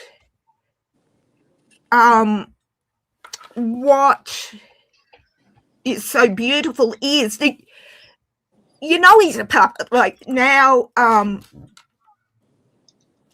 yes, you can see he's a puppet and there's a guy moving him. But when you're watching it in the moment, you don't care. Or if you do sort of put it together, it was like, I remember watching an interview with Jim Henson with Kermit on his hand. You don't care. You're not looking at it, he comes to life. He literally comes to life, and it becomes, you're watching Yoda. And I think that was the when the prequels came out, and in the first one, and they had it was the first CG. Oh no, wait a second. The first one, they had the puppet Yoda, but he looked very different. Yes, he was lighter in color, and I think they saturated the color to make him darker or something. I Yeah, think. yeah. I was kind of getting that wrong there because then they made him CG, and he looked more like Yoda does in the movies, and people were kind of cool. I remember seeing the CGI Yoda going, I don't like it as much as I love the Not the puppet. same. Yeah, fully. But I Well, don't hate it. I don't hate it. You know, like I understand why they had to do it this way. Yeah. Do you guys know how they got? You know who sculpted Yoda? Yeah, I know his name. Freeman. Freeborn, Stuart Freeborn. Freeborn. He basically sculpted his own face in there It's because his originally face. he was Yes, more like yes. a little kind of dwarf or A garden little gnome dwarfy sort of thing. Yeah. Yes, I had heard that. Yeah. So he and everybody laughed when they came in because he was like, "Well, I have a funny face, so I'm just going to put my face on there." Put my But face it on worked. yeah. And in my estimation, that's the one failure they have had with the character since then. They have just not nailed it. Puppet or digital. They even if Force Awakens was closer. Yeah, but that's about as close as you're going to get with Force Awakens, and even then, I'm sitting there going, okay. Yeah, something's off. Well, yeah, I don't know what it is. Yeah, exactly. I don't know what it is, but there's something not sitting right. Yeah. Well, going back to the fans getting it more right than the creators, there is a dude, and forgive me. Yeah, there he is. Yep, you There can he see is. it right there. I think he gave him Einstein's forehead or something. Yeah, like again, I heard that it was Einstein's forehead, his face. Yeah. There was 3 parts. Yeah, the eyes were Einstein's, but the nose and everything, the mouth and everything was Stewart. But there's a guy, and I forget who he is, but he recreated the Yoda puppet down to the molecule. I seen him at a convention, and he actually he reshot like the Yoda parts where Yoda was not interacting with anybody, and cut it into but you cannot tell. It is astounding. And he was showing me some of how he did it. It was just, I mean, amazing. It's kind of like the R2D2 people that make the R2D2s and stuff. The fans always are way more passionate. There's I don't know if you guys have ever watched the Red Letter Media Star Wars stuff, but one of the guys was relating a story about George Lucas being asked, did we lose our Australian friend? No, I'm still here. Oh, there you go. Oh, you just went down. I'm looking for my. Sorry, Dickbag. I'm looking for my Darth Potato Head avatar. I thought I had one loaded. So no, I'm still here. I'm listening. So, Mr. Plinkett is what you're talking about. Yeah, Mr. Plinkett. Yeah, the Star Wars Episode 3 is the worst thing to happen since Star Wars Episode 2. Since the birth of my son. Yeah, exactly. So the Rich Evans guy was telling a story about how Lucas somebody had asked him in one of the behind the scenes things, like, well, we need to know what color. I think it was the digital animators that had to do Yoda. For some reason, somebody asked him what color Yoda's blood was. Yes. He's like, green. He doesn't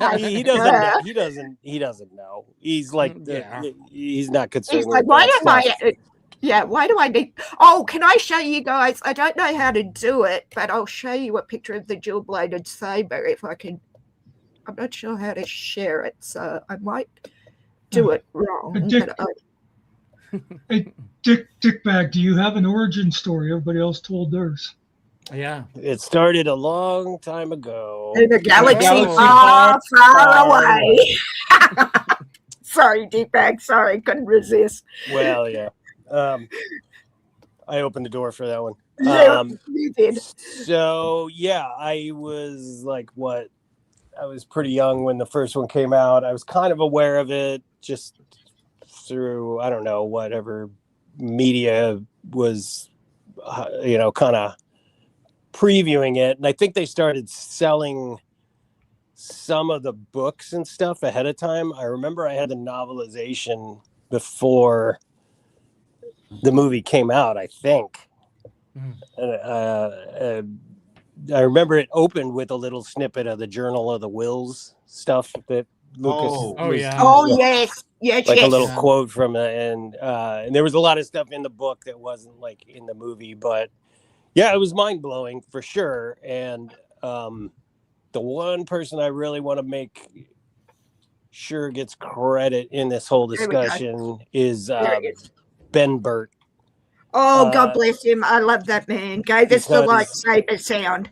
Yeah, he revolutionized sound design for movies. And I don't think, but until recently, probably more recently, people have become aware of who he is and everything. But between this and Raiders of the Lost Ark, like, just agree. Because he would not only did he create all those sounds, right? But they would record them, do whatever processing to them, get them on tape, and then they would re-record them in, like, say, if whatever was happening in a medium-sized corridor, they would play it back on a speaker and re-record it in a medium-sized corridor. So if you listen to like any movie sound stuff prior to basically Star Wars, it's all all the gun sounds are the same, all the laser sounds and shit are really cheesy. And I remember watching a special with him walking around with like one of those behind the scenes things, because I was always more interested in the behind the scenes things. Same. So they would play those, and I would you had to catch them when you could. Yeah, back then. Exactly. But now you can just go look it all up. But he's walking around with his Niagara recorder and his microphone. And one of the things I was able to recreate as a kid was the laser blast sounds, because he's tapping, basically taking a wrench and hitting it on a high tension wire that holds. I thought that was for the lightsaber. I thought that was for one of the lightsaber sounds, though. No, it's the pew pew, because if you hit one of those wires, right. Sorry, my mistake. Yeah. So I used to do that. Yeah, it was great. Where I grew up, like we had power lines, like big, power lines going through with the towers or whatever, and they were like way out in the fields. I used to play in the fields, and you could go up to them and just like hit them, and they would do that sound, and you were just amazed. So the lightsaber sounds were he had a bad mic, actually. Bad mic and a scuba tank, wasn't it? The regulator. Scuba tank was Darth Vader breathing. Oh, actually, can I tell you a weird kind of story, Spider? Sorry to interrupt, Dickbag. I just thought of it. So my dad died almost 10 years ago, and he was on life support. And the sound of, I don't know if you've ever seen or heard someone on life support. Yeah, my dad died the same way.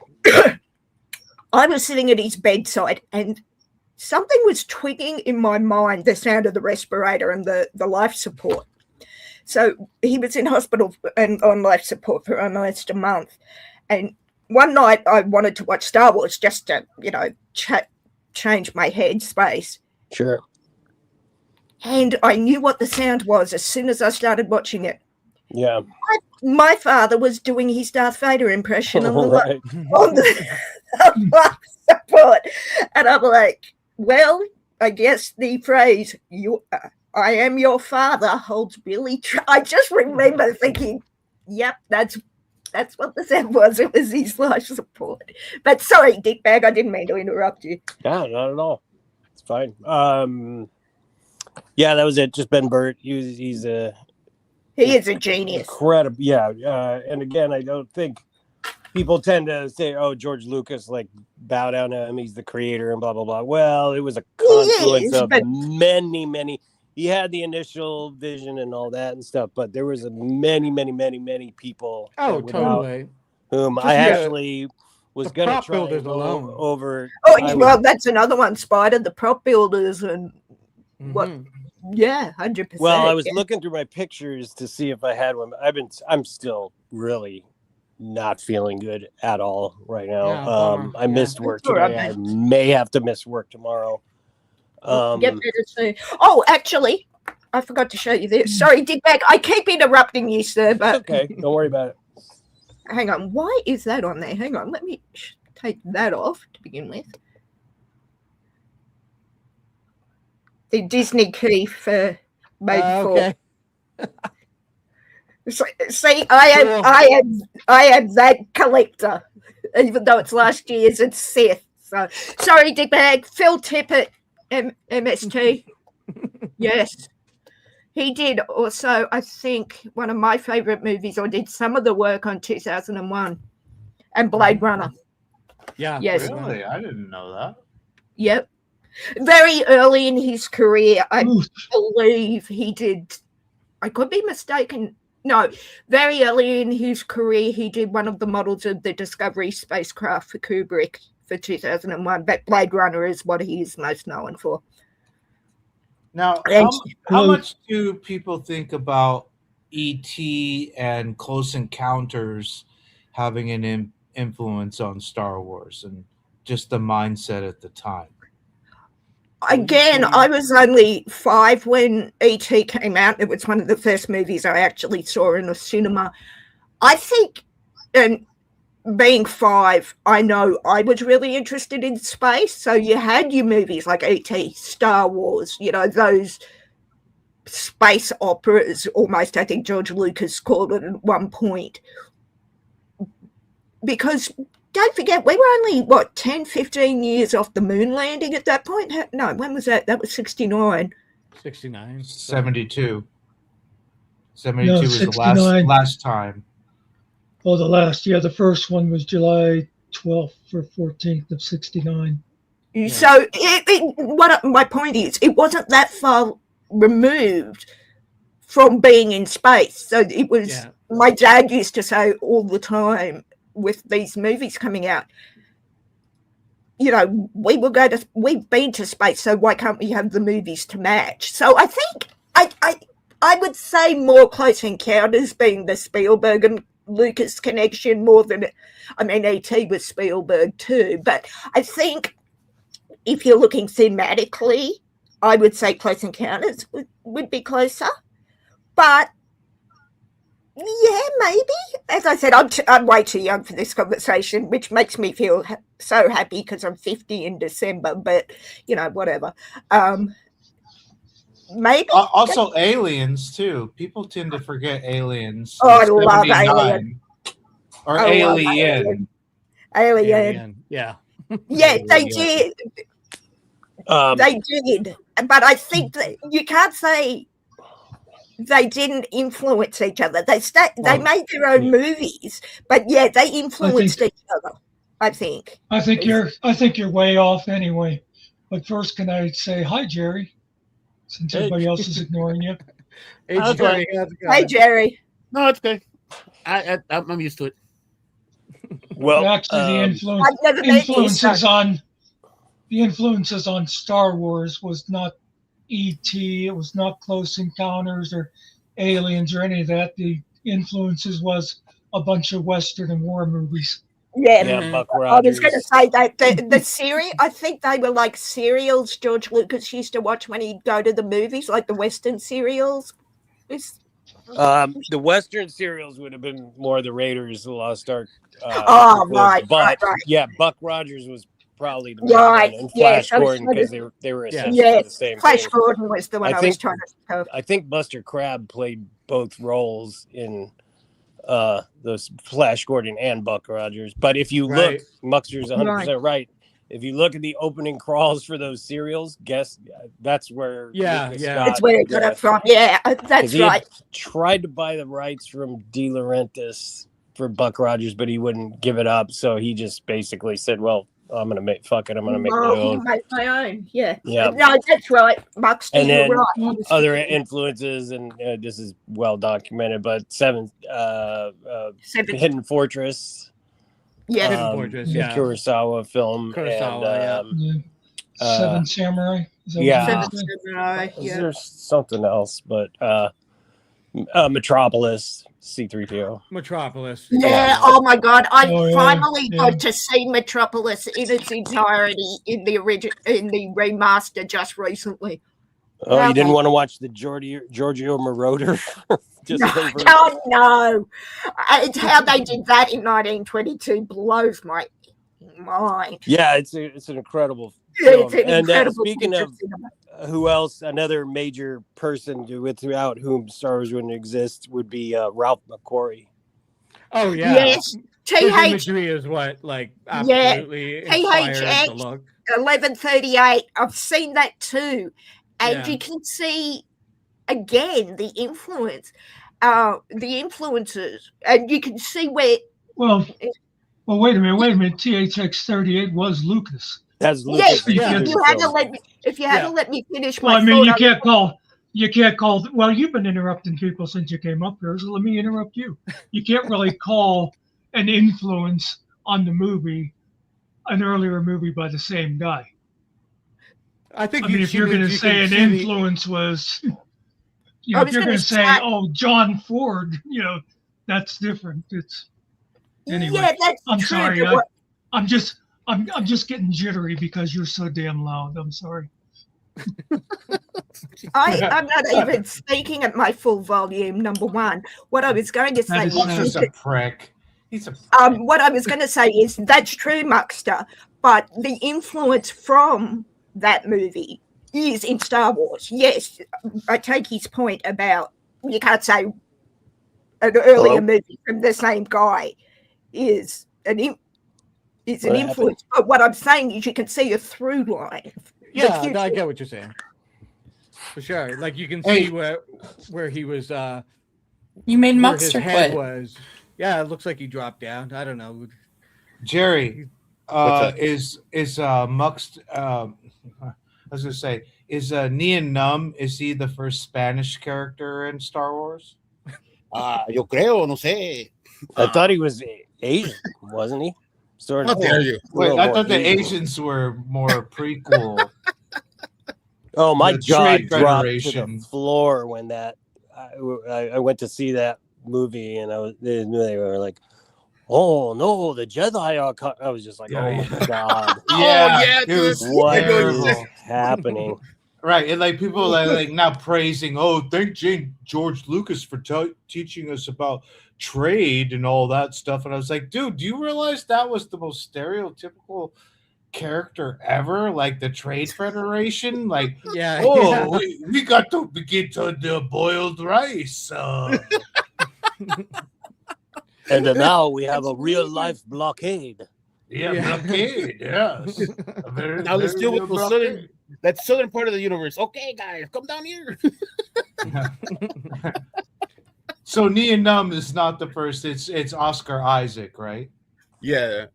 Yeah, the first Latino in Star Wars. No, Jimmy Smits. Jimmy Smits. Oh, that's right. I don't know. We don't count him no more. As a matter of fact, we've taken him out of the Mexican delegation, so it's all right. He no longer counts anymore. He no longer counts. No, Star Wars being too diverse. God damn. Did he get Edward James Almost? That's what we were asking for. We were asking him to be to be Mace Windu, but since it didn't work out, they're like, they replaced Smith with Benjamin Bratt in Andor. Oh, whoa! What? Yeah. Andor. Yeah. What? Yeah. But he did it. He did it well. Mm-hmm. He's a little less distracting than Jimmy Smits because Jimmy Smits is just like a gigantic. He's huge. Actually, don't spoil anything on Endor. I have not seen it. Well, you can't criticize Star Wars, in my opinion, until you've seen Andor. Oh, really? Andor was great. My thought, the Disney version. Anyway, what my thought with Andor was to cut it down into 3 movies along with Rogue One and make that a new prequel trilogy. Yes, right. Yes, absolutely. That was the prequel trilogy that I thought we were going to see in 1999. Yeah, it's like dancing around in that rebel area, and Tony Gilroy is just an amazing writer, and he took that on and like he just knocked it out of the park. But yeah, I wanted to see that early rebel. I didn't want you to go way far back to Naboo and like the. I just didn't like that. I don't like that they went that far back, and they're going to keep going back, and they're going to keep going further than 9, and they're going to play in these areas like post Jedi, early Rebellion, and the prequel series in the Clone Wars. They've already done that. That's what the direction is where they're going. But I really feel like the best era is that Andor. You could dance, you could play in that forever. What made that rebellion come to be? Why did Han Solo saving the day, why that holds so much weight? You could dance in that forever. Like so many stories can come out of that particular rebellion era. And I kind of hope that Lucasfilm and Star Wars like plays in that era more in the future. Not necessarily like right away, but in the future. Keep it open. You know. Have any of you guys ever read Splinter of the Mind's Eye? Yeah. Yes. Yeah. Well, I know you did, MST. Yeah. Kind of figured that. Yeah. Probably Spider too. Shadows of the Empire. Well, Splinter of the Mind's Eye, it turns out, was gonna be the sequel to Star Wars if it wasn't, if it was only moderately successful or whatever, because it was limited to one planet. It was just Luke and Leia because Harrison Ford had not signed the contract for the sequels or anything. And it was Darth Vader. And it's, I mean, you know, when you were a kid and, you know, you're however old I was, you're just like, more. Give me whatever. I'll take it, you know, but rereading it again was like, wow, this wasn't that great. But there's an interesting story conference between Kasdan and Spielberg and Lucas. You can find the transcript online, but they're talking about, and Lucas, for him saying he had all this shit planned out is total horseshit. He might have had some vague ideas about certain things and then eventually developed them into but he didn't have he's it. like, It's like poetry. He was saying, I don't think Darth Vader is a very interesting villain. You know, good one. That's a great impression. But great impression. And then he actually gets his arm cut off by Leia. His Splinter of the Mind's Eye. Like she just picks up a lightsaber and like slices his arm off or something and kicks him into a hole. It's like, wow. So he's just making it up mostly. Whoa, we lose. I think. Hello. Did I fall out? I just want to. No, you're still here. Looks like Angel dropped. Oh.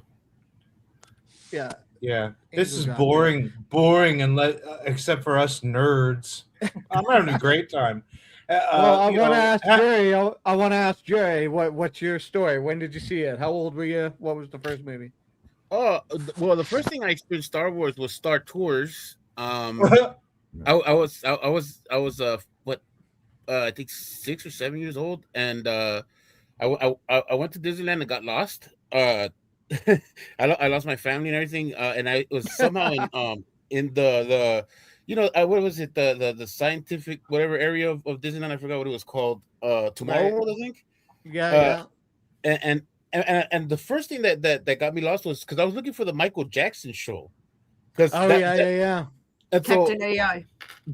So that's what my family had me looking for. We were looking for that show, and I ended up in Star Tours because I was just like fascinated by all the stuff that they had, the you know, C-3PO and all that stuff, you know. And I had no idea what it was. I was just cool looking at it, and I ended up inside the line for Star Tours got into Star Tours, and I was like, "What the hell is this?" And I was just like, so much in love with that ride that I even told the guys, "Hey guys, I'm lost. Can I just stay here and wait until somebody finds me?" And they were like, "What? What do you mean you're lost?" I was like, "Yeah, I'm lost. Like, my family's, I don't know where the hell they're at, but this is fun. Can I stay here?" And they were like, no, and they took me to some office or whatever. But anyways, the point isn't that the point isn't that was the first thing that I saw Star Wars. And so I was just like, cool. what is this Star Wars? And it's before Google, before anything. Go look it up or whatever. I'm asking everybody in my family, what's this? Of course, everybody in my family at that point was not Star Wars geeks, so they were just like, "What? What are you talking about? That movie sucks!" And shut up, And so everybody was like tossing me to the side as far as Star Wars is concerned. So I want to say like about 5 years later, 6 years later, somewhere around there, my cousin, who had just came back from like a Marine, like because he went to the Marines, he was gone, he was like older cousin, comes back and I tell him, "Hey, have you heard of this movie Star Wars?" He's all like, "Have I heard of it?" Yeah. And so he had the original trilogy on a VHS. And so it was one weekend afternoon we saw all three of them back to back. Honestly, one of the best movies experiences that I've had in my whole life, because it's like, to have them back to back like that, to me it was one solid movie basically. Totally fun. Yeah, and it was great. And yeah, it's interesting. It's interesting that it wasn't a movie that you saw first. It was like this ride, but you were like, it hit you right there. Like that's kind of cool. That's kind of interesting. It's crazy because like it feels like you were there. It feels like you were there, and now I'm watching the movie, and it's like I'm a veteran of that war.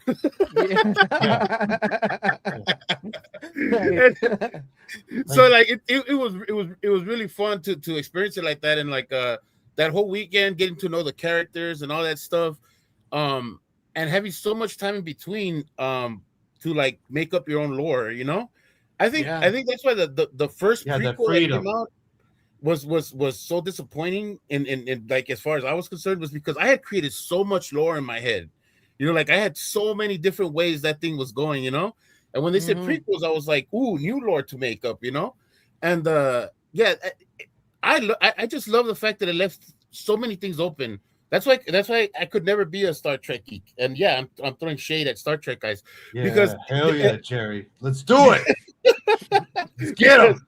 Because it always left me with that, like, I can create my own stuff out of this, and as they build on it, it's cool. It's cool that they build on it. I mean, there are things that I like, as you can see, fan of the Mandalorian and stuff like that. But it just eventually, like, like I hope that it doesn't, they don't try to like how would you say, repair things, like they're trying to make things happen because one thing is happening now. Just go with it, my thing is just go with it, because it's like, it's for me, I think they went with it, and I don't. Okay, maybe they're a little too much. Okay, you're right, Dick Bag, you're right. Yeah, they did. It's kind of the problem. I mean, but then again, it's kind of like with Batman. There's so much content out there now. I mean, what did we have in the 80s? We had the Keaton movie, and we had Adam West. Yeah, or the movie serials. You know what I mean? Like, and those suck. So it's like now you got to decide what Batman you're gonna watch. What kind of Batman do you want? Endless, right? Live action, endless animated. There's even the video games and everything. There was a time where Batman ruled like Star Wars did. Nobody gave a shit about. By 1989, Star Wars was a like, some people still liked it, but like there wasn't a clamoring for anything. Yeah, really. It disappeared. That's what literally I called like it. People were, and from everything that George Lucas had been saying after Return of the Jedi, it was like, we're probably never going to see anything. Yeah, like, that's it. Done, right? Yeah, I think 83 to 97 were the dark times. Yeah. I think in terms of Batman, because I was a teenager in the 90s, the animated series. Yeah, You that is can, I mean, excellent. I remember begging my father to go and see, when we were in Sydney, to go and see the Burton Batman, and he must have seen something about the Joker, like Nicholson, who is still my favorite Joker. God rest Heath Ledger. And he wouldn't let me go, so I asked my grandmother, and she said, "I shouldn't let you go, but you can." Yeah, cool. Well, So I'm as a bit probably of the a only go ahead, one sorry. who was at the Star Wars convention that I went to. I went specifically to get Batman autographs. I went to get Billy D. Williams. Oh, right. And Mark was there for the Joker. And at the time I had this, yeah, man, I can't even tell you what it was, but it was like, Mark looked at it, he's like, I don't even have this. But I had you had to buy like a signature ticket for them or something. And he wasn't cheap even then, probably way more now, but it was like $75 or something. And I had 2 Joker figures. One was like a vintage one, and one was the new series based on the animated series that they brought out a few years ago. Yep. And I was like, look, Mark, I got one ticket here. Which figure would you pick? And he took them both and signed them both. Oh, God bless you. That is so cool. Yep. And he took a picture with me too, which he wasn't supposed to do.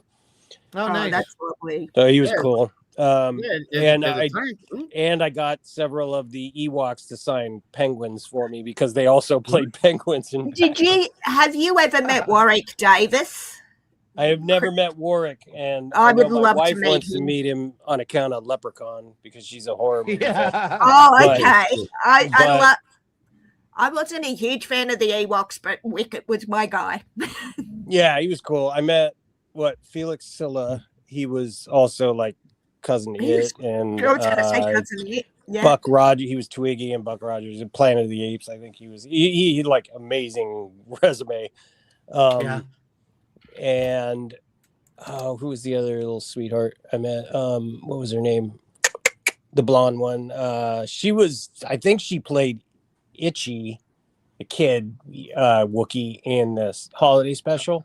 Okay. Oh, I'm blanking on her name.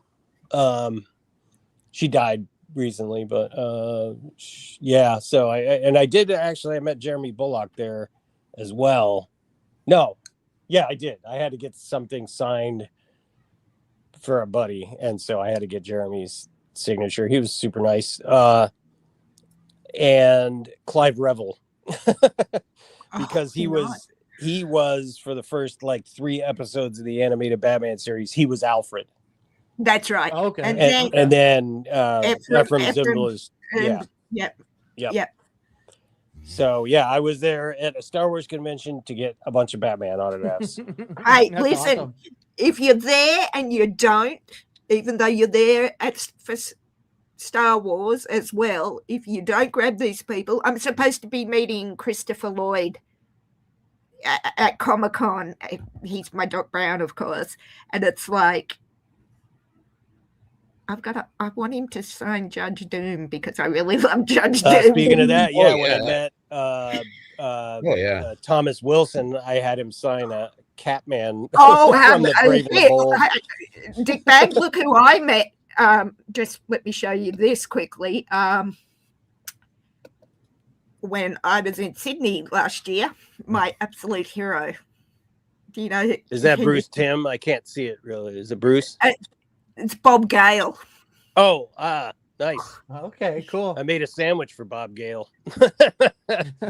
Yeah. During COVID, I had to take a job in a sandwich shop, and yeah.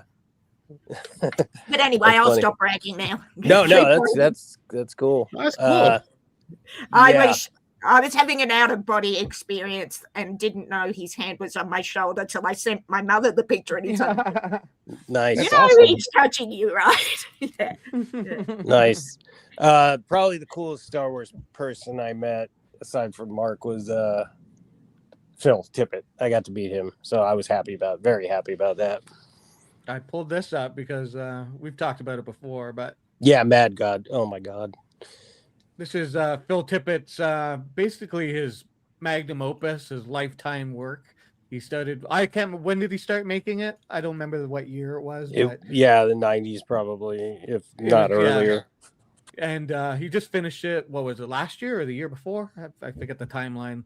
But yeah, it's a crazy, weird movie. It's not like a easy sit back and watch kind of thing. It's very weird, but it's his mastery at work of all his like stop motion and everything that he's learned and whatnot. But check it out if you want to see something weird from Phil Tippett. Oh, Yeah. I'll have to have a look at that. Yeah, I was pretty happy because I took a picture with him and he made rabbit ears behind my head. Yeah, my buddy. Now this is the really neat one. My buddy, his pops was one of the Yoda puppeteers and one of the Jabba the Hutt puppeteers. Oh right, you've told me about this. Yeah, he was the one of the guys that worked in the mouth area, in the head area. Nice. Yeah, very cool. Dickbag's he's been around that crazy Hollywood industry. He's got some knowledge there. Yeah, I could say more things, but I probably should not. Yeah, that's fine. Yeah, they're going to track you. They're going to track you down like a bounty hunter. Yeah. Hey, very nice. Well, hey, well played. We, MST, and Dickbag are all the Cali guys over here, and especially that Southern California craziness. So we know about it. We know about all that. Jerry, shut the fuck up. What? Do MST? you guys What do you know want? how many Darth Who let Vader? Jerry up? Do you guys know I love how you, many Jerry. Darth Vader costumes there were in the original 2. film? No, 1. Yep, 1. And you know what they did with it afterwards? David Prowse. What? David They Prowse. mailed it to a guy called Kermit Eller, who was the public Darth Vader.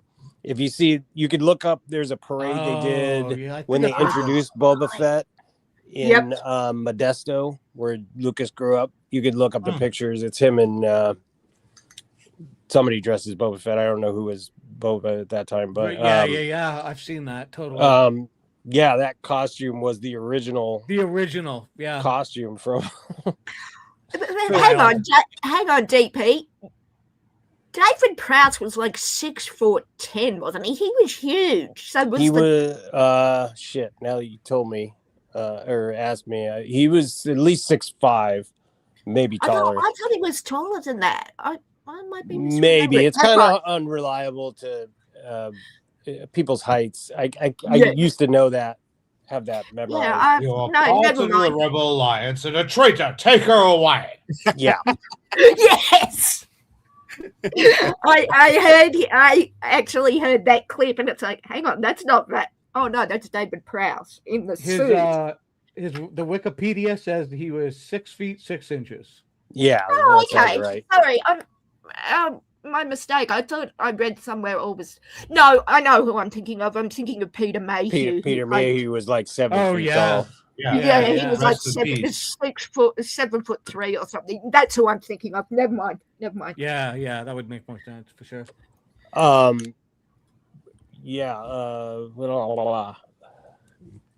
I forgot what I was. So, I would like to ask everybody who their favorite character is. Like, of all time, which of all the series, everything Star Wars. Oh, okay. Well, Go ahead, Megan.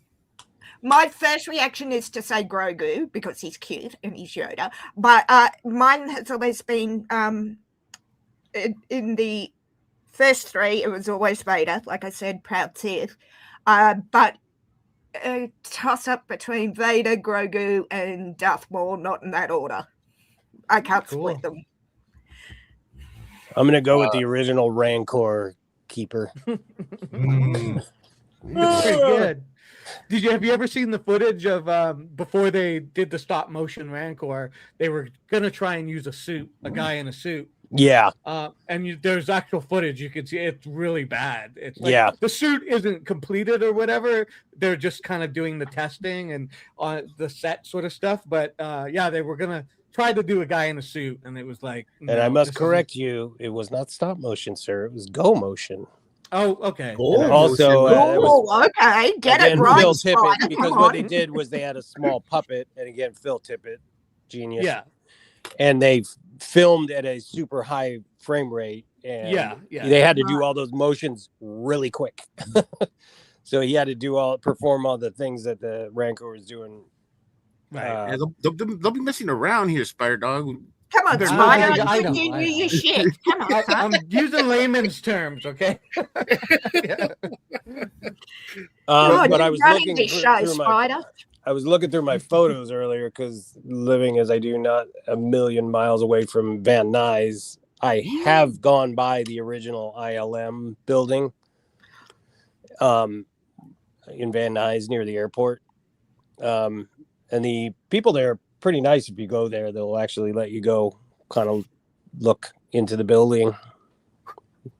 The current occupants, anyway. Is that's cool? Is that the one I heard? I think it was George Lucas say, or it might have been Phil Tippett, say there were two big rocks at the front of the, like where you drive in through the driveway, that they would test spray paint colors on or something. I can't remember. I don't know, but that is where they filmed a good deal of the trench run stuff because they didn't have enough. Right. So that's where they filmed the fucking Death Star finale right there in that parking lot. So it's kind of cool to go by there and take a look. Yeah, okay. Well, going to MST's question, my favorite character, or actually top three, actually, Darth Vader, and Darth Maul. I actually think Darth Maul would have been a great character to deep dive on him. I like all the Clone Wars stuff on him. Anyways, Darth Maul and TK-421. They are deep diving on Maul in the next couple of years. Sam Witwer, who voiced Maul in the animated Clone Wars and has taken over from Ray Park, said, I think it was a celebration 2 years ago, that a deep dive on Maul is coming, and I am counting down the days. Yee, that sounds good. So it sounds promising, but with Disney's recent history, and I'm sorry, I tried to get into Andor 8 times and I just couldn't, but I respect you guys for loving it. Don't get me wrong. You know, That's cool. Everybody's got their thing. Yeah, for sure.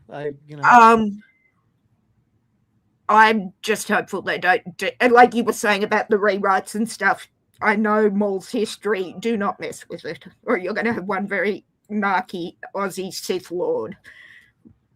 That's all I'm saying. It was a double-bladed saber and not afraid to use it. That's all I'm saying. Spider Dog, who are your two favorite characters? You know, it's a hard question. Light and dark.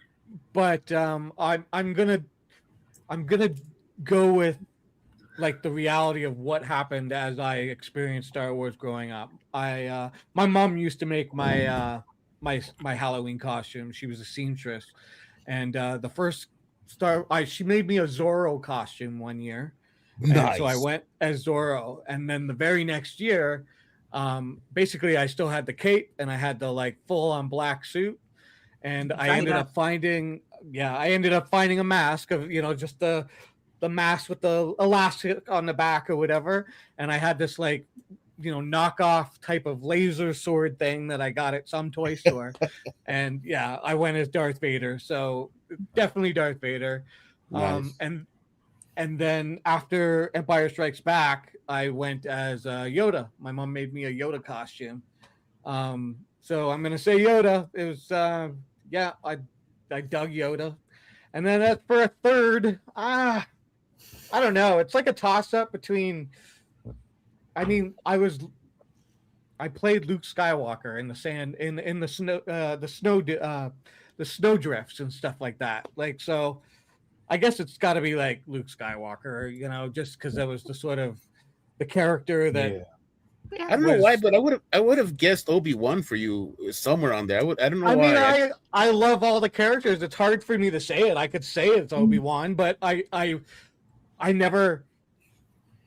like I used to pretend I was Luke Skywalker as a kid. I went as Darth Vader. I went as Yoda. So I'm just You gonna realize say you those didn't have characters. a beard as a kid, right? You're Exactly. No, I understand. Yeah, I the understand that. But the thing is, just like I don't know. Okay. Well, maybe because I'm looking at the bias too.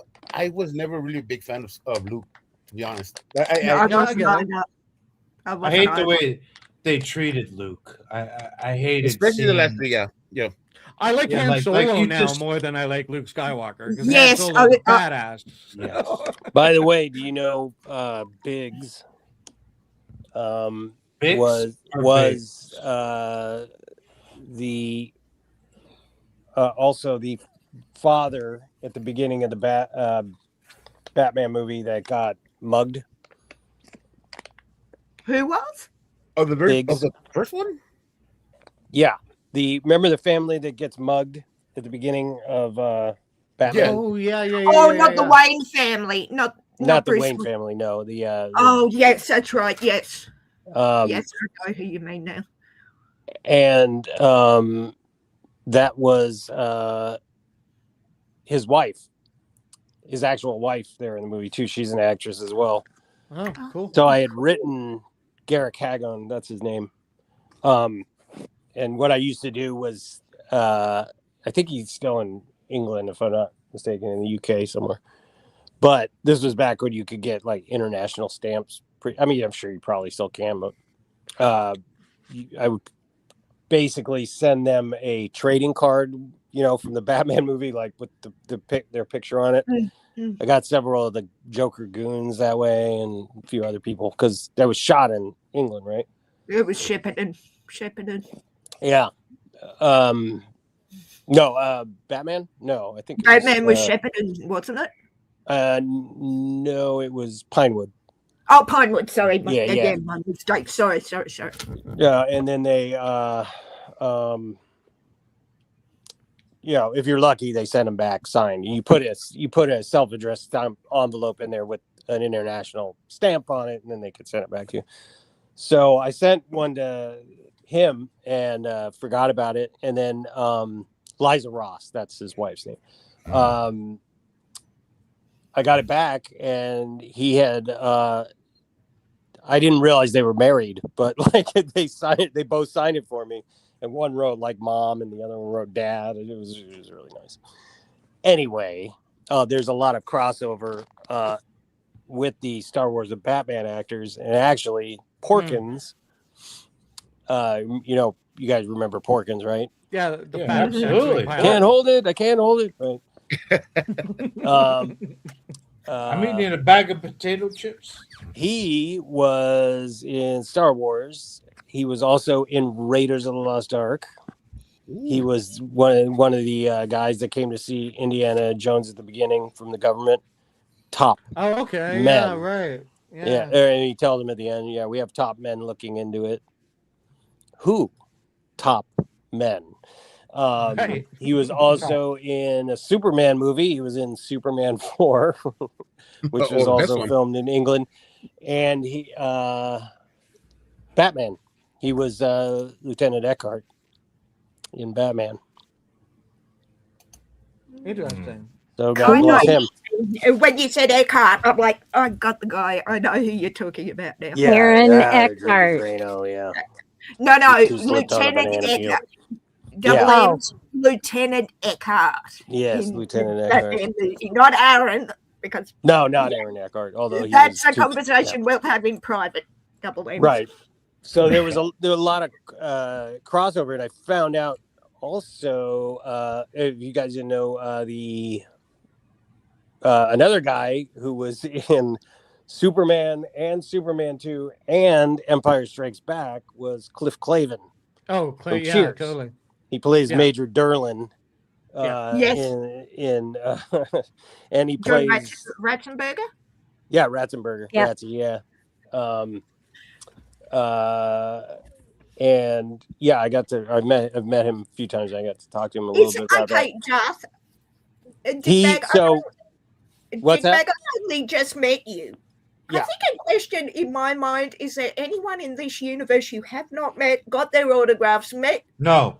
Actually, No, Dick, and I'm trying not to go on too much about it because I'm Dickbag not. is that's what I'm universally kind of getting. famous. That's what the vibe I'm getting is. He's a janitor and a hitman. He's That's right. everything. He's fucking He's everything to incredible. everyone, right? Yes, he's everything to everyone. He's that is. yes. Oh, He's met everyone, even Billy D. Williams, I'm sure. Yes. Oh, I'm jealous. I love Billy D. Yeah. Megan, you need to go to his channel and see some of his videos. Well, no, she. I don't think she's insanely creative. Well, drop me a link, Double M's. I'll go. Yeah, and have but a look. the problem is she doesn't know any of the stupid what brought us all together in the first place. Hold on. Excuse me, but since you are a very crafty storyteller, I'm pretty sure she could watch them as a standalone and still enjoy your creativity. Yeah, well, that's a very nice compliment, but I believe that. I believe that. Do we really want to subject her to Todd and Chili DeCastro and all that shit? She seems like you a don't nice want to go person. down that road. Yeah, If no. it comes from Dickbag, yes. If it comes from other people, Yeah, probably not. Yeah, yeah. Thank you, Spider, for the link. Just give me 1 second. You bet. I will just give me 1 second I to jumped mute. on to tell my story and do my favorites. I wanted to say my two favorite characters. Oh, were yeah. Clea and Saul Guerrera, because Saul Guerrera is Che Guevara, and it's also one of the coolest characters that they've ever and bravest characters that they've ever brought to Star Wars.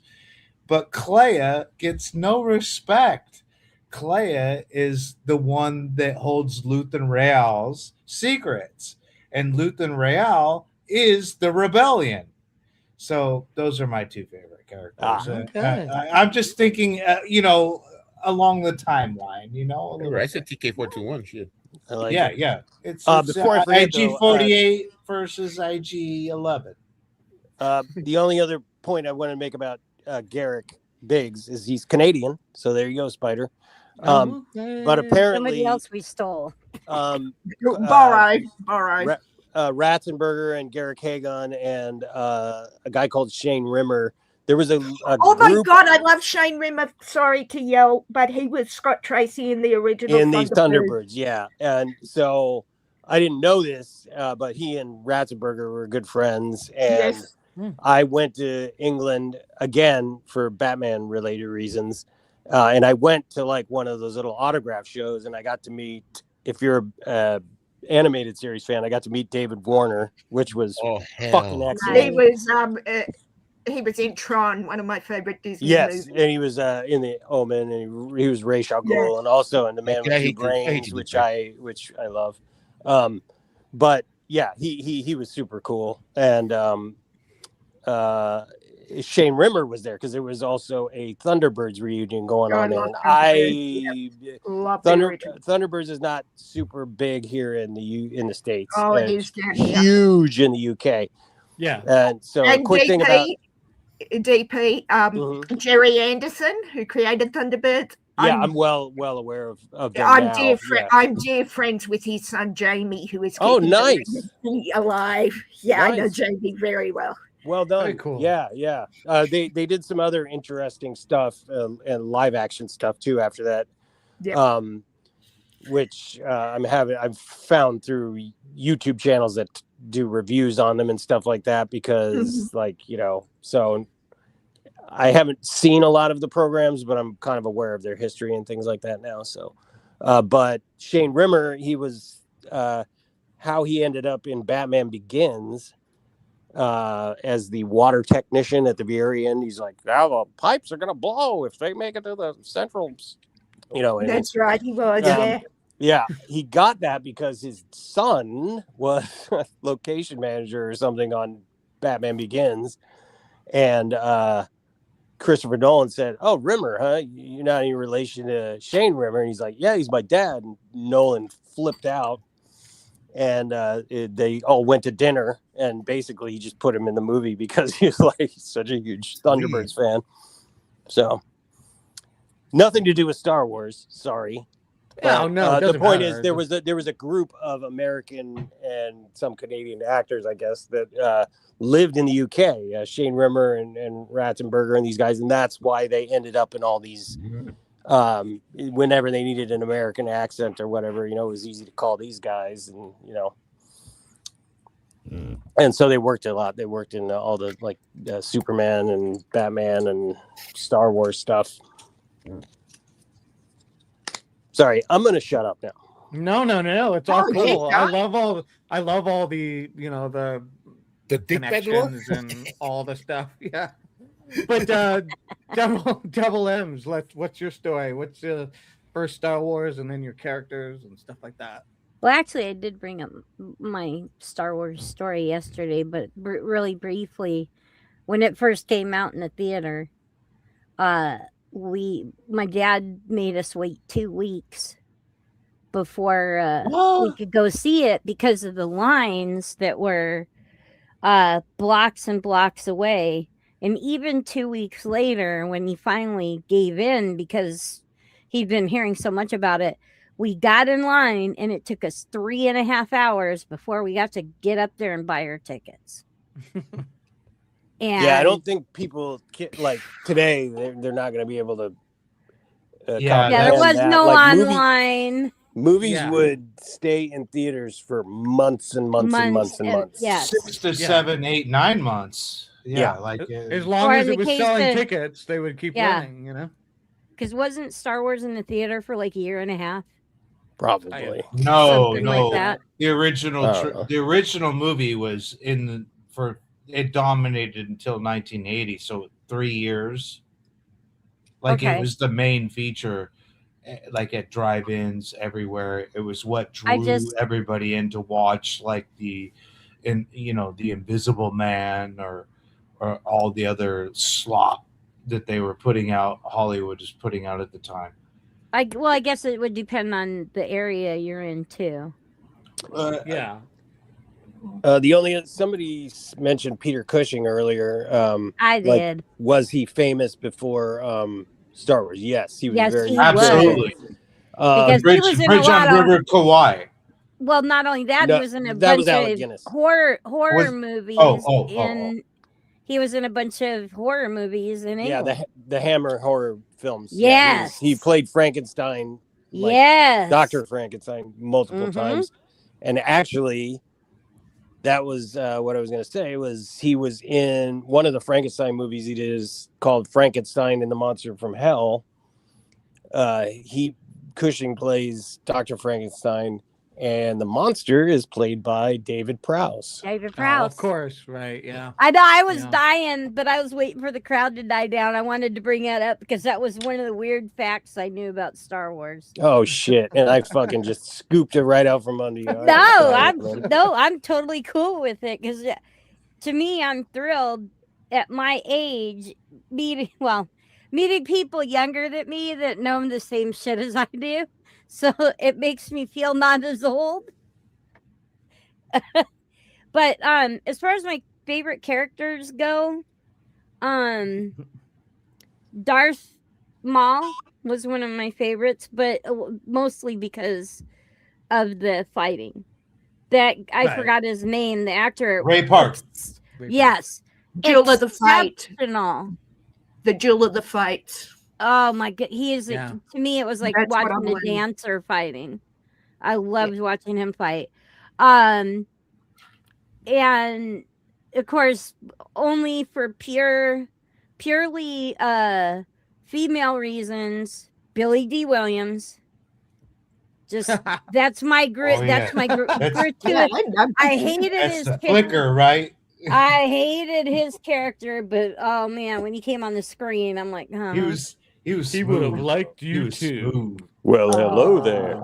Yeah. But I just wanted to play. That's it.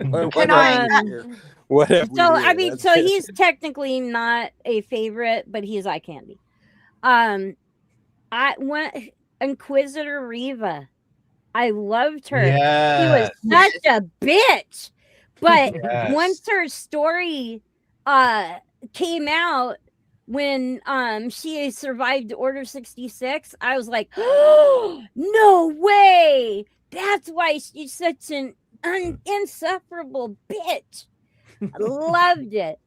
But only for putting the whole thing together, like even if chronological order, my favorite character would be Obi-Wan. Because what a Obi-Wan. Jesus what himself.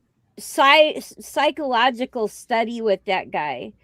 True to his honor and beliefs, but what a poor judgment on his part for a long time.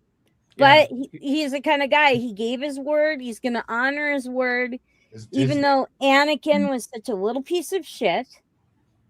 But he never heard of him described that way, but completely agree. Yeah, Ewan McGregor was a much better actor than Alex Guinness. No, I don't agree with that. Well, yeah, but for that character, not entirely. Well, no, because by the time Alec Guinness played him, he played him as the old man. Yeah. So he lived up to his part with that, the same as Ewan McGregor did as younger Obi-Wan. Well, yeah, that makes sense. Yeah. I'd say that Ewan McGregor, like he brought the young Obi-Wan to life, and that's how we see the young Obi-Wan. Yeah, true. But Alex Guinness as the original Obi-Wan was he played that type of like mystic character, that wizard character, right? Really well. I mean, it fit. Really think about it. Even owning any droids. Yeah, even in, A New Hope, when we like discover him for the first time, he's still sticking to like his code. He's hiding out as a hermit because he's been so burned by his bad judgment, but yet he's still sticking around to keep an eye on Luke. Yeah. Yeah, that was the one really just kind of dumb thing I thought about the prequels was the Jedi robes. When we meet Obi-Wan in A New Hope, I called it A New Hope. Yes. Anyway, when you meet him in Star Wars, the original one, he's wearing like the hermit robes, right? But they're his old Jedi robes, like way to hide out. If you're, you know what I mean? Yeah. So well, his name is Ben Kenobi. Right. Ben Kenobi. What? Have you guys seen any of the Oral Knot stuff? AURALNAUTS. It's absolutely fucking amazing. They basically just do a lot like dialogue replacement. Rearrange the story. It's amazing. If you guys haven't seen it, you should absolutely check it out. Or Peter Serafinowicz's Darth Vader in Love. I've seen them. Yes. He does the best James Earl Jones impression, I think. But they also nailed the production design for it too. Yes. Pretty amazing. But yeah, the Oral Knots are it's a must watch. It's hilarious. Can I just add another point? Thinking of Darth Maul, I just remembered a story that I was told with the saber. So, when they were choreographing the Duel of the Fates, which is the choreography I'm learning with the dual-bladed saber, they couldn't. Ray Park could not work out why he kept dropping the saber when he was spinning it. Right. And it turned out that his hands were too close on the hilt. He was used to holding sabers and spinning staffs with a grip like this. But on the hilt of the dual bladed, his hands were like this, so he can't spin. So he's like, I can't do this choreography. So he goes up to George Lucas. He's like, I shouldn't do this, but I need to speak to him. And he said, look, you want me to do all these phenomenal high spins and whatnot, but I can't with this hilt. And George Lucas looked at him and said, "What do you need?" And he said, "I need a redesign on the hilt so I can hold my hands in the right spot to do these spins." Lucas looked at him and said, "I want that choreography. You got it. Give us a few days." And a week later, he had the new hilt, and that was the Duel of the Fates you got to see. So, yeah. Makes sense. If you got to get it done, you got to get it done. You're going to tell the guy no? Like, you want Yeah, him to spin, exactly. You want him to spin the damn thing. Help And him there was spin it. something, there was also something wrong with the weight. Like, it's a very heavy balance. hilt. Like Yeah, the yeah. balance of the hilt. But yeah, he went up and everyone's like, "No, don't go to George. He's got too much on his mind." And he's like, "Look, you want me to do this? Fine. I don't You mind. had But to. I need You know help." what's crazy about all of that was the fact that, like, if you remember, before the prequels, lightsaber battles sucked. They weren't very cool. Yeah. And then when that first movie came out, it was like, that's people were cool. like, wow, like that. We thought they were. I remember That's thinking they were cool back in the day. I mean, they were cool, but it was it wasn't as Two guys magical. It was two guys standing, dueling instead of twirling and throwing sabers in the air. Yeah. I don't know. I think they went overboard with it at a certain Probably. point. General Probably. Grievous, for one example. The Acolyte actually had some of the best lightsaber battles I've ever seen. Yeah. Well, the original ones were more akin to the classic sword fighting and like the Errol Flynn type of, cavalry type fighting. And this was more martial artsy, basically. Can we talk about who is the most like out of left field character in Star Wars? I mean, General Grievous. Where the hell did he come from? Oh, I love General Grievous. I mean, I'm saying he's not a good character. I'm just saying, why? But it was like, There's add more lore for it, lightsabers. What do we do? Give Add him more lightsabers. Give him 6 arms. I don't know. I love that impression. I was going to say, add to my collection. I was going to say, Mr. Lucas is in on this stream by the sounds of it. Have you guys seen George Lucas in Love? Yeah. Yes. That's a good one. That is classic. Peter Serafinowicz was also the voice of Darth Maul in the Phantom Menace. Oh, yes. Yeah. And he has he a was. hilarious just recounting of the whole experience and Yes. him and what Terrence Stamp, he relays sort of what Terrence Stamp went through too. So it's pretty funny. Sad, but funny. Terrence Stamp was in Star Wars? He was Chancellor Valorum. Yeah. Yeah. Oh yeah, that important character. Wow. Right. Yeah, that important character we've all forgotten till Dickbag brought it up again. It's like, was it? Oh yeah. Well, yeah, he got the shaft. The long and the short of the story was like somebody, his agent or somebody told Terrence, George likes to give like gifts to people, after, because Terrence didn't really want to do it, and he's like, whatever. And he's like, he got talked into it, and he didn't really know what was going on because it was all like green screen, and so after he did the part and whatever and wrapped his part, he went to his trailer and his gift was like a Star Wars stamp set or something like that, something like really chintzy, It's just like, what the fuck. Peter Serafinowicz tells it better. I urge you to go. I think it's like a BBC radio interview he did with somebody about it.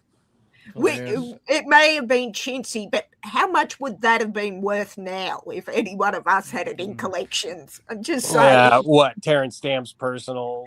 Yeah, his personal stamp set or whatever it was. I don't think it would be very much. Somebody would probably give you a few hundred. Oh, somebody would. Yeah, no, but I'm saying, like to say, Terrence Stamp touched this, and it was given to him by George Lucas. That jacks. Come on, we're all collectors. That jack. As soon as you hear George Lucas or Star Wars or from the original, that jacks the price up 500%. Somebody would fight for it. If there was a fight for it, somebody would be. Yeah, dumb. You're probably dumb right about it. Yeah, for sure. But even then, like on the tier of Star Wars collectibles, that's still in the lame. Yeah, it is totally. But Just all this talk about Darth Maul. At the moment, the animated show is going on. I've been watching it. I haven't seen it yet. Okay, Don't I won't spoil give it. anything away. I'm really enjoying it. And the reason why I want to bring it up is saw somebody else writing about this, and I was thinking about it myself, and I agree with it. What is really cool about this series about Maul versus, let's say, the Boba Fett, like the Book of Boba Fett, is I don't know what they decided how the Book of Boba Fett came about in anybody's brain, where they basically turned the the baddest, nastiest bounty hunter in the galaxy into this kind of soft guy who, he's reasonable. He's like, he can be reasoned with. It just went against the whole idea of what Boba Fett was supposed to be. And, I think that turned off a lot of people. With the Darth Maul series, they are, they're staying true to the idea of what Darth Maul is. He's not, Nobody ever dies in Star Wars. The thing is, it's like Maul. They're not trying they're not trying to give Maul this like soft image of like, oh, he can be reasonable or whatever. He is evil. He's and not just pure evil. Yeah, and just because he doesn't like the Empire doesn't mean he's becoming a good guy. And that's what they missed in the Book of Boba Fett, is just because he's choosing a side in this thing, Boba Fett shouldn't be this like good guy, this guy that's like gonna be on the hero side kind of thing. He should just be a guy, an opportunist. They need to look into like 90s wrestling for these characters. You know what I mean? Like having that anti-hero type of character. Where it's like he's a bad guy, but he's not your bad guy. Yeah. But having said that, though, Spider, I found that I did enjoy the Book of Boba Fett because I love Temuera Morrison as that character far more than Andor. Now, as I said, I gave Andor a good go. I love Diego Luna, don't get me wrong, but even with all that in mind, Spider, and he's no Jeremy Bullock, but he's my Boba, if that makes sense. Like I take on board what you're saying about the softening of the character, but I don't think it was a bad thing. Yes, he's known as a reckless bounty hunter, all of that. But I think, like, I didn't hate how they not dumbed down the character, softened the character, I guess. Yeah. But I take, like, with Andor, with me disliking Andor, I see why people dislike it. Not to mention they shortened the character. Like Jeremy Bullock's like 6'2". Morrison's 6'1", so they didn't shorten him that much. No, he is not 6'1". And Morrison's fat. No, he's like 5'9". No, he's 5'9". He's taller than me. He ain't no 6'1". What if they would have used the guy that played Jango Fett? Yes, in Attack of the Clones. Yes, that's him. Yes, that's him. Oh yeah, they did shorten. Well, the version that they did, the battle scene that they did with him in I call it Mandalorian 2.5. That was pretty badass. It was like, okay, you got to bring this character back. You've already like got him out of the Sarlacc pit. You got to show him like bust some moves, but I still feel like he's not the right actor. I think he could be the right actor. I'm not against him being Boba Fett. I just I don't like the portrayal of the character. But I've already said that. But, there was a couple things I really liked about that. I kind of liked what they did with the Tusken Raiders. Yeah. Yeah. That was cool. That was interesting, seeing how they, seeing their culture, and but they completely 100% lost me with the young group of kids with their souped up speeders. The mods. I was like, what is this? First of Yeah, all, it was- that it felt I was like, if you've ever Wait. watched Batman Beyond, yeah. they had a very similar group of kids in that. They're kissing American Graffiti's ass is what they were doing. Yeah, I was like, what is this? No, Yeah, really. it was campy for sure. Just for the record, Tamura Morrison is 5 feet 9 inches. Yep. No way. He is not my height. No. If that's what Wikipedia is telling you, Spider, we go with the almighty Wikipedia. Yeah, I gotta tell you, some of those guys Wikipedia. do put things in their Wikipedia, shoes, thank you know. you. Yes, exactly. Because Downey, if you ever met Downey in real life, he's super short. They built lifts into like the Iron Man suit and all sorts of stuff. There's a lot of trickery going on there. Yes, and it's all 100% verified by people who should know better. Yeah, right. Whatever. So I'm a huge Deadwood fan, and I love Timothy Oliphant in that, and so I was super excited when he entered the Star Wars Oh, universe. me too. Yeah, 100% Spider. I like that character. Oh, was that Raylan Givens for me? But yes, I was thrilled to see that. I sort of did that because I'd heard that he was coming in, and I was like, yeah, right, sure. And then I saw him, and it's like, oh my god, that's so cool. Yeah, and I did like the Cad Bane guy. That was pretty neat. The Cad Bane was cool, but they killed him off way too fucking early. That's the thing I did not like. I thought it was that could have been a really cool storyline. They could have made it, pulled it out, stretched it a little more instead of bringing the Mandalorian into it all. Like, why didn't you do something with that? You know, like I don't know.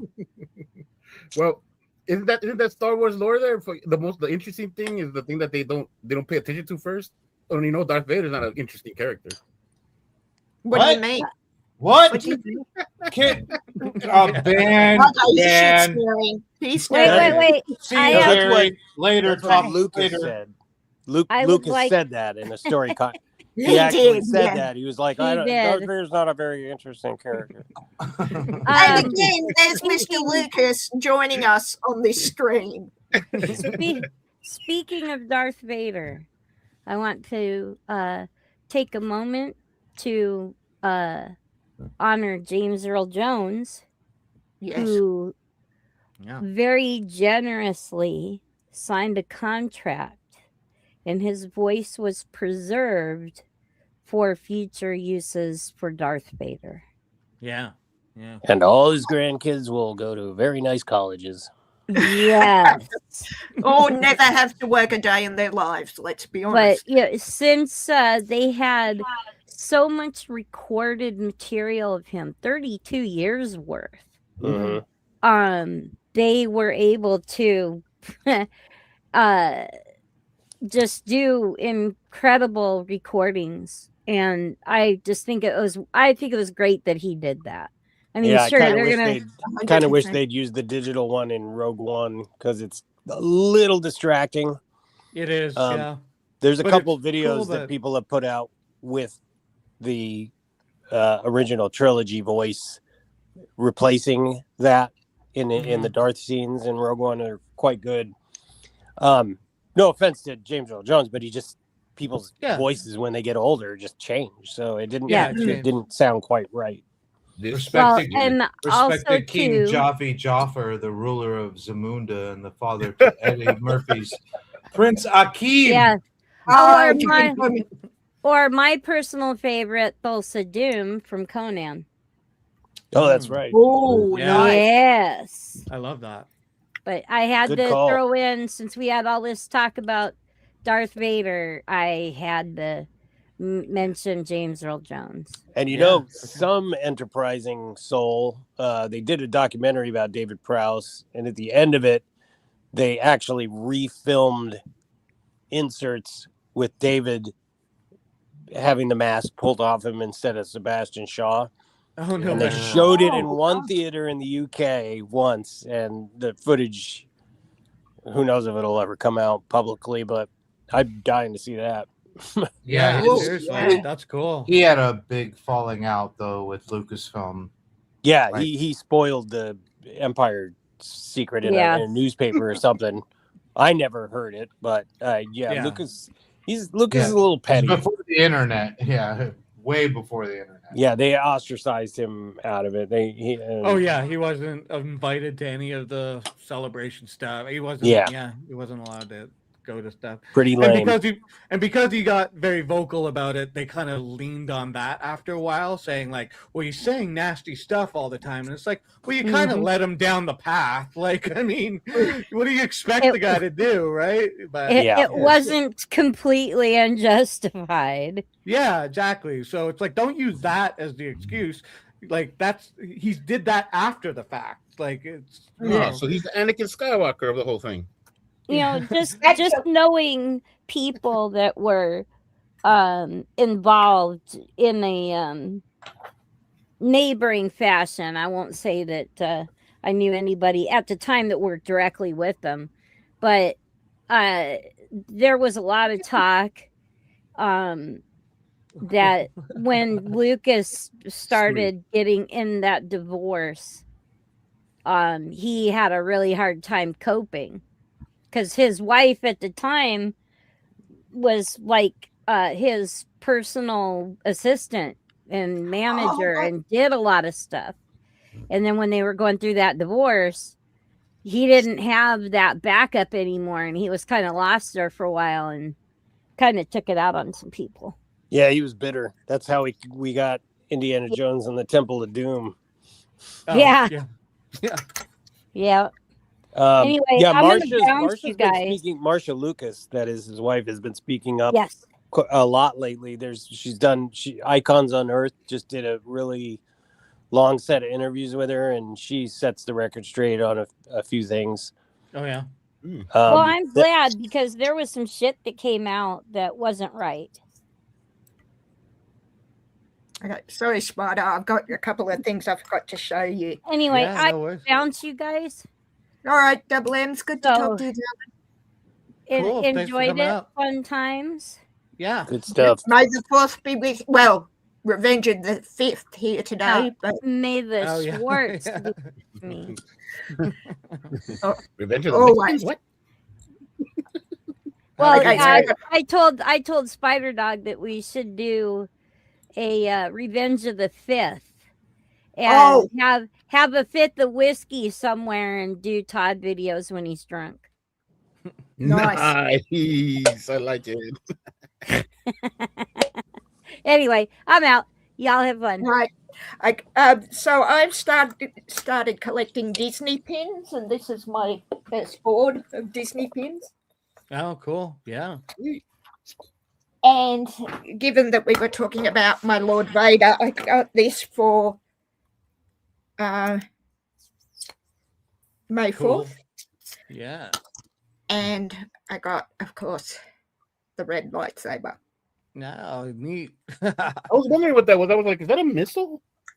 No, it lights up. I haven't worked out how to do that yet, but it's a Sith lightsaber. Oh, okay, awesome. Yeah.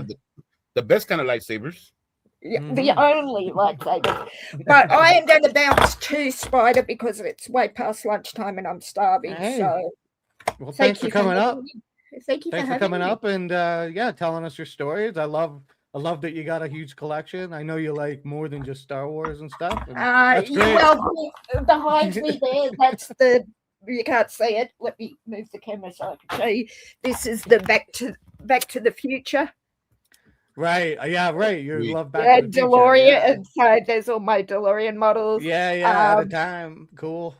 The sword above is from Alita Battle Angel. That's the Damascus blade from the manga.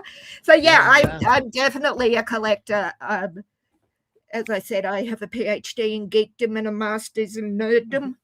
But yeah, I've always been into this stuff. No one in my family is, so it's nice to have people to talk to about it. Yeah, I hear you totally. Well, yeah, we totally enjoyed having you up, and I'll do it again sometimes. I don't know. Let me know for sure, brother. Yeah, for sure. Thanks for coming out. Talk soon. See you later. Well, thanks for distracting me from feeling like crap for a minute anyway. Yeah. Appreciate it. Yeah, but thanks for coming up. I mean, Yeah. it's been a fun night. I didn't know how long it was gonna be. I didn't know who was gonna be around and whatever. But it's just kind of nice to do something that's not those other dipshits. You know what I mean? For sure. Like, just take a fucking break from that shit every once in a while. Oh yeah, dude, and it's nice to hear DP's Hollywood stories. Yeah, well, it was after, I can't remember. I don't know, one of my streams, and I was showing one of my memorabilia things, and then later on, I was on Discord and talking with Angel AG, and she was like, "You should do it like May the 4th." It was like, it was coming up. It was like at the beginning of April, I think she said it, and I was like, "Huh, yeah, I shouldn't I? Like, why not? Like, it's just Yeah. something fun to do that's not that other stuff." So, You guys are real. Star Wars geeks here for real. Like, because I've seen other people do it. The you guys really got in deep, and well, DP can get in deep with any kind of lore with Hollywood, but not. It was just really, really informative. There's a lot of things that I kind of wrote down because I was like, oh shit. I was like, I didn't know that. Yeah. Well, some of it, most of my knowledge of it comes from just being a kid, and all you had then was time to read shit. You know what I mean? Yeah. And so I read everything I could on it, and I watched everything I could on it. I have a bunch of Starlog magazines. Yeah, stuff like that. Yeah. Yeah, that's how I got a lot of, like, back in the day, there was no, documentaries or anything like that. You got a Starlog magazine and it would show you like what was going on, how they filmed something, or you could get pictures of what would look like, behind the scenes of Star Wars and stuff like that. So, and the trading cards.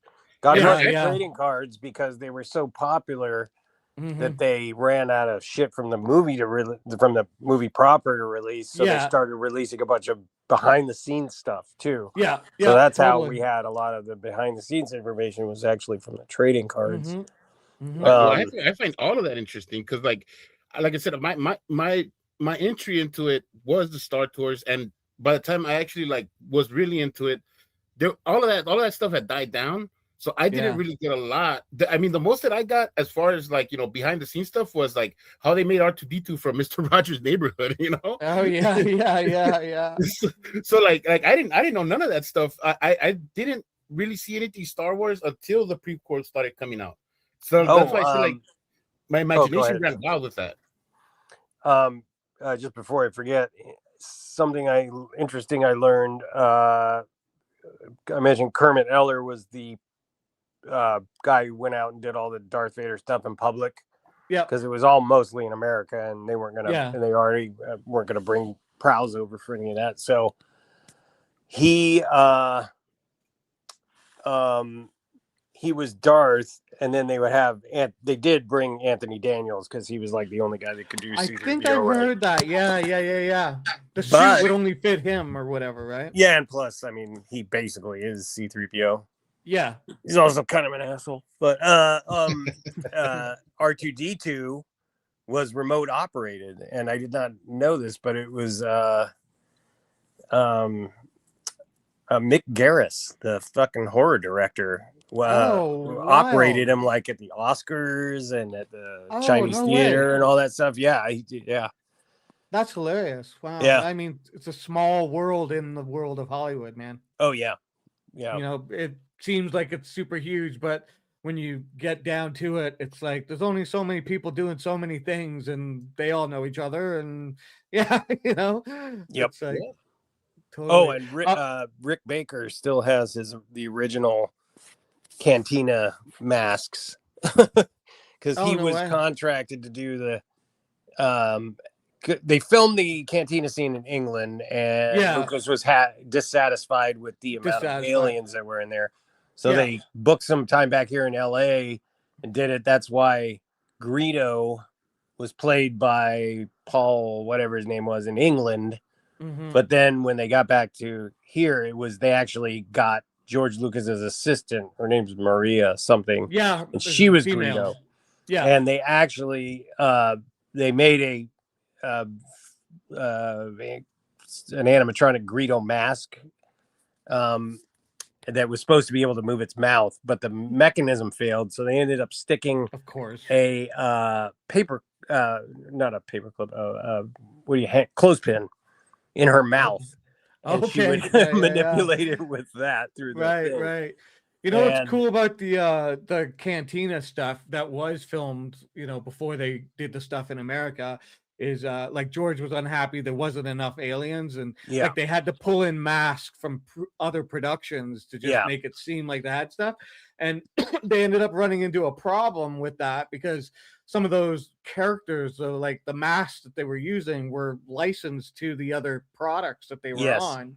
And it just caused a whole big kerfuffle about getting the rights. And as a result, it worked out for certain things or whatever.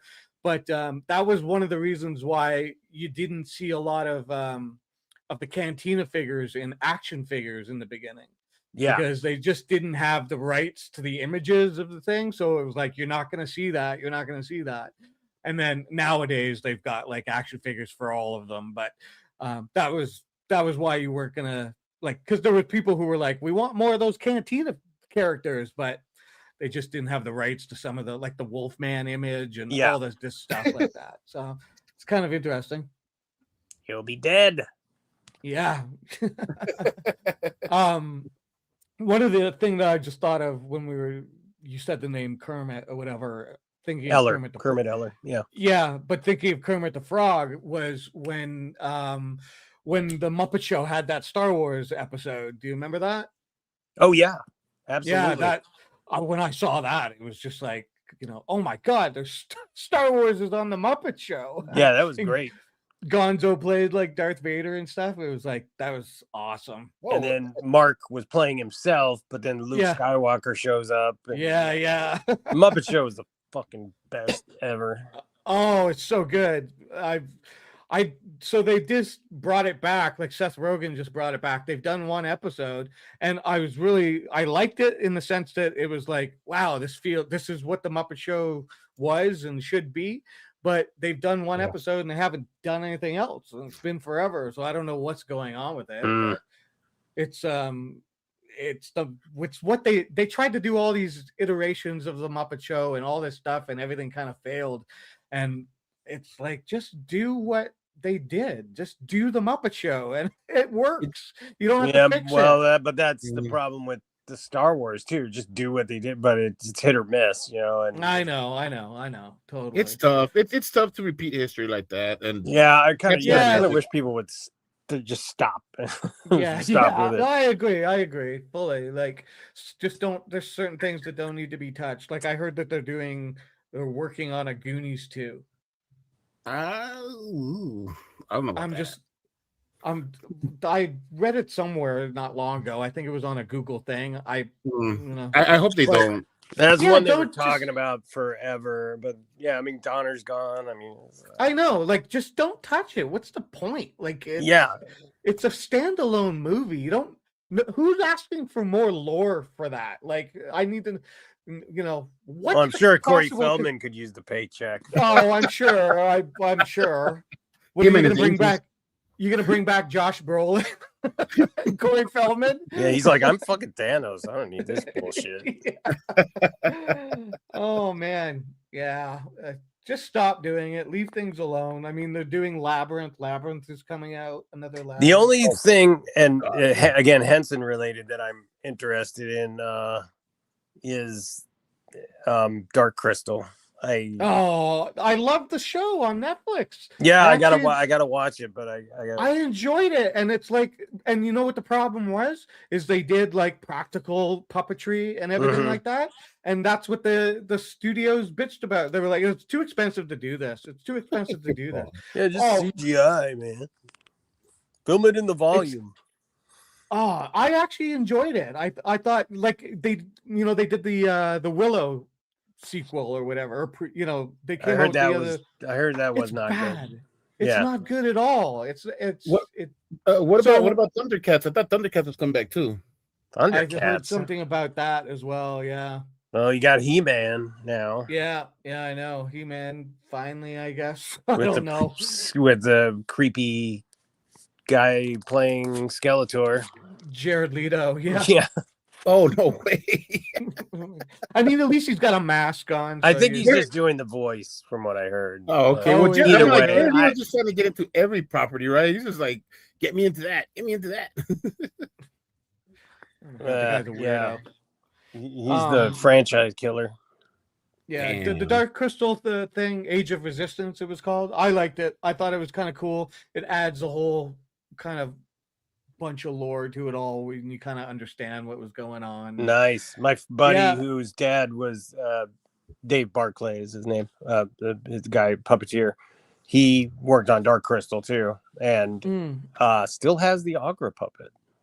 Oh, cool. Yeah. That's cool. They did a thing in Age of Resistance with I forget his name. I follow him on YouTube. He's this young puppeteer, up and coming. He does this puppetry with his hands. And he puts on little suits on his hands. Oh, I know. I forget the guy's name. He's from the UK as well, or Scotland, or something like that. But he does the most amazing like puppetry with his hands. Yeah. With these little suits and the way he moves things, like the arms move and all this stuff. Anyways, they used him in the Age of Resistance. There's a point where there's this storytelling thing, and he's not in there, but the story is being told with these little puppets. He's doing the puppetry for it. It's fucking amazing, man. It's so cool. Like, nice. And, anytime anybody ever says like goes about praising Steve Jobs or somebody like that, well, you know, he was a visionary and that excuses him being an asshole. I'm like, Jim Henson was not an asshole. And I would argue he did brought way more positivity. And I mean, think of all the children that were educated Sesame Street, from Sesame Street and taught valuable human lessons. And not just in North America. Sesame Street is worldwide. Worldwide, It literally got adapted. Like, they didn't just overdub Sesame Street stuff. They literally adapted to cultures and stuff and made new stuff just for those cultures. So Plaza Sésamo, the Mexican one is like, it's got its own Big Bird and everything. Yeah. Yeah. Well, they'll use like some of the similar characters and whatnot, but then they'll add characters that fit the cultures, cultural thing in the country, right? And do special stuff for that. So I mean, Jim Henson was absolutely a genius. There's that picture of like Kermit the Frog standing at the poster of Jim Henson holding Kermit the Frog, and it's like he's got his hand on the poster kind of thing. It's just like a picture somebody took, and I mean, you see that picture and it's heartbreaking because it's just like, bro, you don't even know. When I graduated high school, I was trying to decide what to do, and I remember I called Disney because I was like, oh, I draw, and everybody's like, oh, you should work. I called them, and and they told me, well, all our animators have to go through this thing called drawing the Disney way. And I went, okay, bye. See you later. Click. I ain't doing that shit. But then I was like, I'll just go crazy and I'll try and move to New York and I'll try and, write a letter to Henson and get a job. And like 2 weeks later, he died. Oh. And I was just like devastated, man. And I remember they ran a picture in like Time magazine or Life magazine or something like that, and it was Ernie and Bert from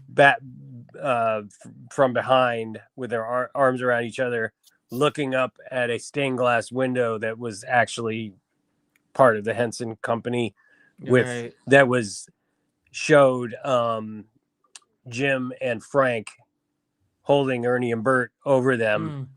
And I just the only other celebrity I've like cried when they died was Jim Henson and Adam West. Oh, okay. Only because he was my childhood hero, Batman the kid. But That was heart wrenching, man. I remember they ran a special too after he died on TV, and they brought Kermit back in. And yeah, well, they did a whole that whole special, and it was like that was tough. I held it through most they of it. sit around like Kermit, Kermit talks about it, like he basically like. Yeah, he's like, all the other wanted it that way. Yeah. Yeah. That's fucking heartbreaking, man. It was so. Yeah, and when they get to the end of that, and they started showing letters, I'm getting choked up just thinking about it, man. Yeah. They showed all these letters that these kids had written in, like, "I'm sorry, your friend died." Yeah. Oh yeah. I actually, I was actually pretty strong when that came out because I had gone through the whole Sesame Street and Hooper store, so it was cool. Yeah, they were writing letters into Kermit. It was heartbreaking, man. Oh man. Yeah, that Sesame Street on the day that Jim Henson died, another famous person died. Do you remember who it was? Oh, like very famous person. Same day. They both died of the same thing. Different complications, but same thing. Was it Nixon? No, it was Sammy Davis Jr. I'm just kidding. No way. I knew it was somebody else. Yeah. Oh yeah, that's right. Yeah. Sammy Davis. Somebody's thinking that's a conspiracy. But that's crazy. I didn't know that. I've learned a lot on this stream, honestly. I remember it because he died. He was reported first dying that day, and I remember hearing about it or whatever. And I was like, "Oh, Sammy Davis Jr. died. Oh my god!" And then later on that day, I was coming back from I was shopping or something like that. I was heading home, heading up this hill towards my place, and it was on the radio like that Jim Henson had passed, and I was just like, "Oh my god, what the hell is going on?" Like, shitty day. Yeah. But that one sucked more. Like, I mean, Sammy Davis, I didn't really care. How did you hear about the Adam West, Dickbag? What do you mean? How did I hear? No, wait, yeah. Like, what you feel when how'd you hear about it? Were you were like driving? You heard it on the radio, or? No, I think I just probably woke up and saw it. Maybe somebody texted me or something. I don't remember. I just remember. Fuck. I went down to his Star on Hollywood Boulevard. And I took my mom had made me a Batman costume when I was a little kid, and I had it in the closet, so I took the cape down there and I cool. Put it on his Star. That's awesome. Yeah, man. Yeah, that sucked. Hey, he was the only person I ever the celebrity that I got like absolutely. I couldn't speak when the first time I met him. I was just like, yeah, holy shit. I turned into a 5-year-old kid, you know. It's fucking cool, man. You know, that means it was real, you know, it was meant something to you. So yeah, luckily I got to meet him another time and I was a little more composed, but yeah. That's cool. Meeting him more than once is pretty awesome. Yeah, and I did get to work on the Batman exhibit for the 66 Batman over at the Hollywood Museum. Oh, fun. Buddy of mine was friends with Adam, and he kind of brought me into that, and so yeah, it was pretty awesome. Yeah, for sure. I don't have any like Star Wars stuff like that, like stories of meeting people. I didn't even go to conventions. There was a few times I was at conventions where there was some people, but I was just usually just like, I'm not paying that money for this. Yeah, it's really insane now. Like, yeah, it's insane. Yeah, it's the autograph. Oh man, yeah, I wouldn't buy an autograph ever now. Please don't buy autographs off of eBay. It's crazy. People. No, don't. Yeah. There's so many fakes. If you sure. ever see a thing where somebody's got like a cast sign poster, be extremely wary of that. I've seen people that have gotten like Star Wars posters signed, by the whole cast and shit like that. Yeah. But the work involved with it. Plus, you'll see ones on eBay where they'll all look like they might look like the person's autograph, but you'll notice they're all very similar pen stroke widths, and they're all with the same pen, or it's like, it's all the same silver pen or whatever. Yeah, because you got to be lugging your shit around from convention to convention to get all these people. You're going to be unrolling that thing a bunch. You're not going to, you might, maybe even if you have the same pen, sometimes you're in a situation where it's Harrison Ford or somebody like that outside of like a Jimmy Kimmel show or something like that, or outside of a event, you don't have no choice. You know what I mean? You're lucky to get him at all, and whatever pen because people will hand, like if they decide to sign, if they come out of an event, generally like they'll have somebody with them, and they'll take one of your pens and sign everybody's shit with it. Some will switch pens if you ask them nice. Up. But like, I mean, so it's like good luck, you know. Good luck. Movie premiere, and these dealers ruin the whole thing because they will come in with multiple things, and they'll muscle their way, and they have no regard for decorum or anything. I've heard Mark Hamill talk about this, and he knows he knows what's up, and he's like, no, I'm not gonna sign like a whole bunch of these things for you. Like, he ain't gonna sign shit in public. No, I'll tell you a story about this later, sometime later. Nah. But I've heard him talk about it anyways, and he's like the one guy strict about it. I kind of don't feel. At least I didn't used to feel bad about celebrities and autographs. Like, as far as like that is kind of part of their job. You know what I mean? So the ones that don't are dicks about it, you know, they're fuck them. But on the other hand, the dealers have gotten so bad now that I do feel. But Mark was always one that I did feel bad for, because not only does he have Luke Skywalker, which is like the hero of the biggest, you know, thing ever, right? Other than James Bond, you know. He also had the Batman stuff. So he got a double barrel blast of people wanting shit from him.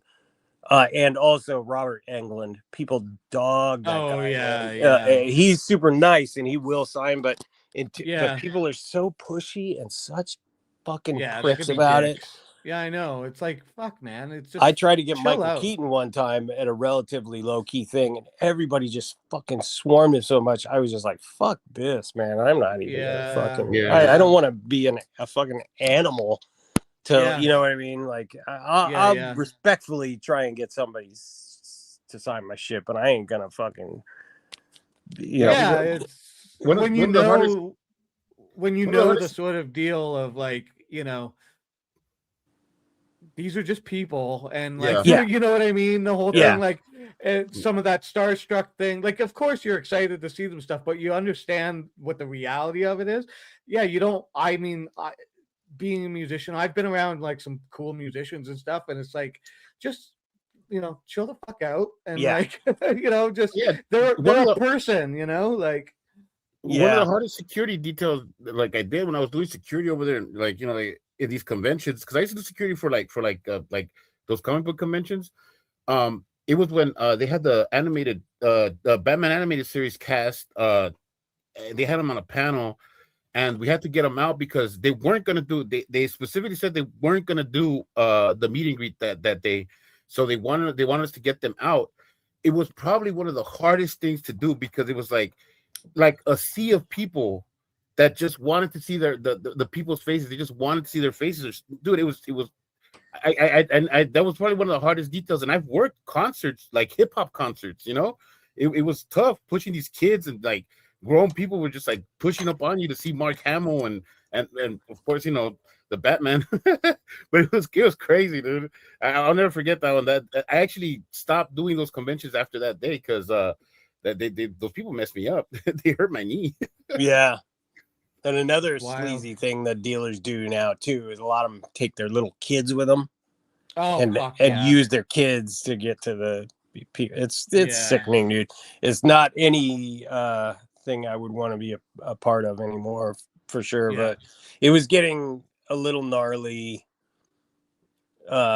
towards the end of when I was doing it. It really just kind of put me off the whole thing. I'm like, this is not for me. I have happened some with- friends still that'll.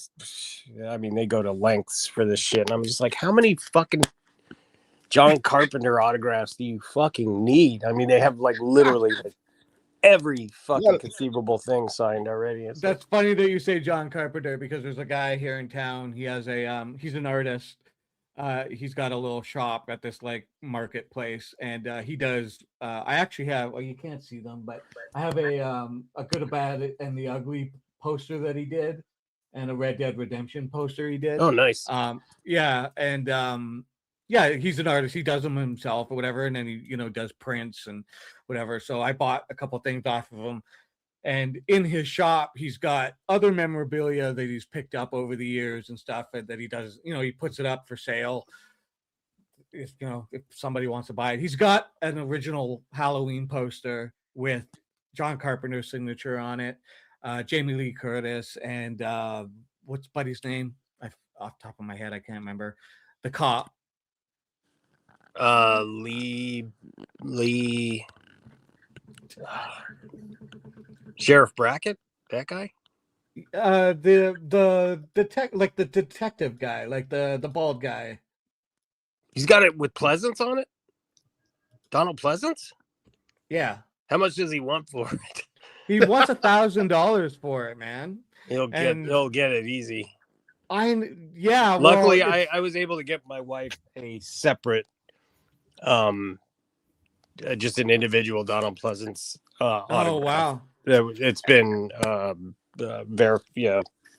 as much as you can rely on that, but it's like an old one, So it's like probably signed in pencil. Yeah, this one the autographs are they're quite old. Like you still see them and the whole thing, but you can tell it's aged or whatever. Yeah.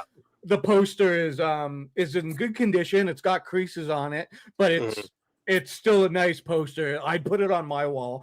I want it. I just don't have 1,000 for it right now, but I fucking want it. Jamie Lee Curtis is not. She's hot or cold, man. Like she doesn't do a whole lot of things, but again, I have some friends who kind of track the movements of these people and so forth. So this was years ago, but I got my wife a like Belgian Halloween handbill, so it's a different size from regular. It's a little smaller. It's like 11 by 17 or something like that. Yeah. And she got she went to a convention and got a bunch of the people on it right already. So she didn't have Jamie. And then my buddy calls me and says, hey, she's at this book reading or something down here, wherever it was, Santa Monica or something.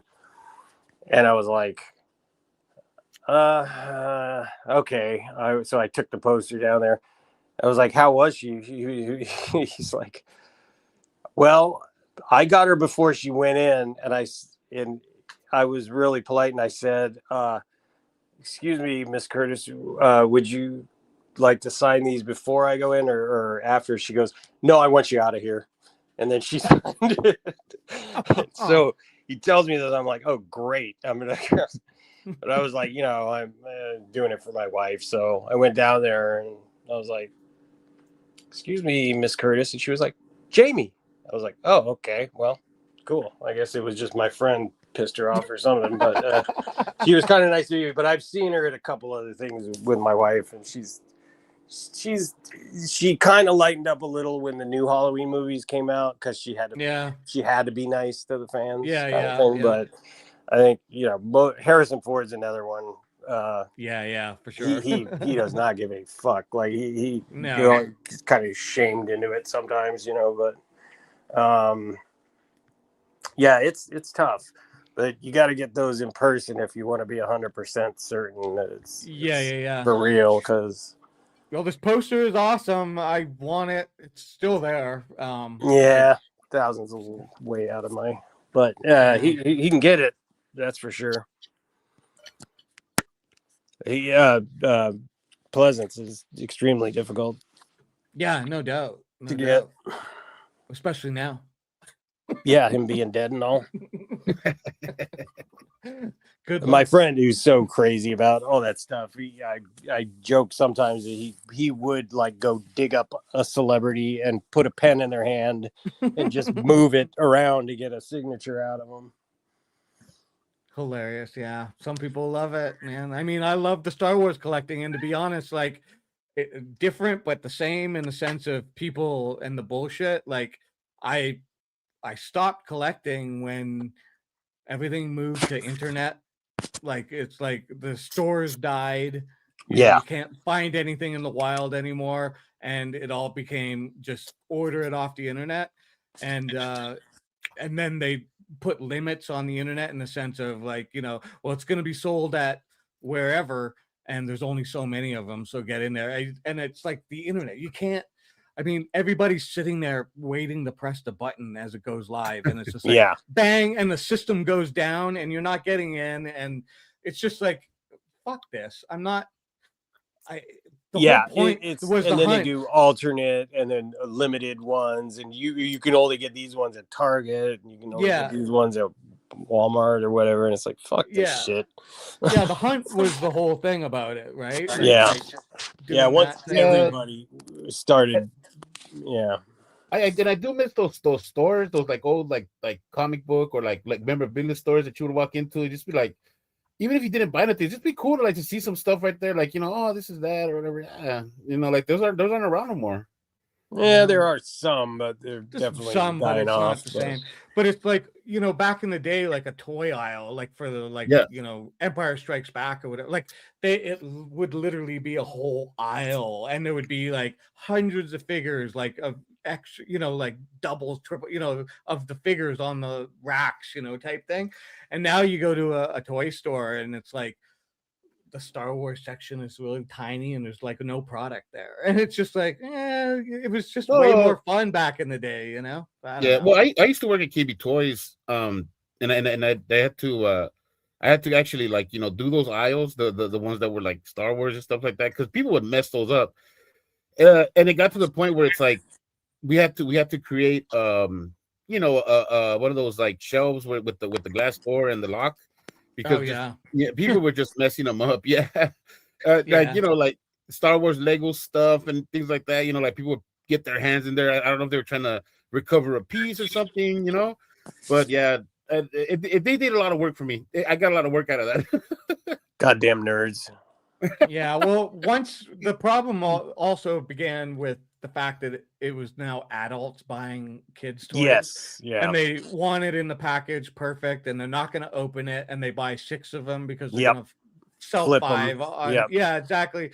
And it's just like, way to go, dudes. Like, there was a rule, like when I was collecting before all of that, where it was like, if you're an adult collector and you're gonna buy them for collecting and stuff, and you want more than one, you never buy more than 2, but you don't buy 2 because it's like you buy 1 to keep in a package and 1 that you're gonna open. That was the sort of the limit to it.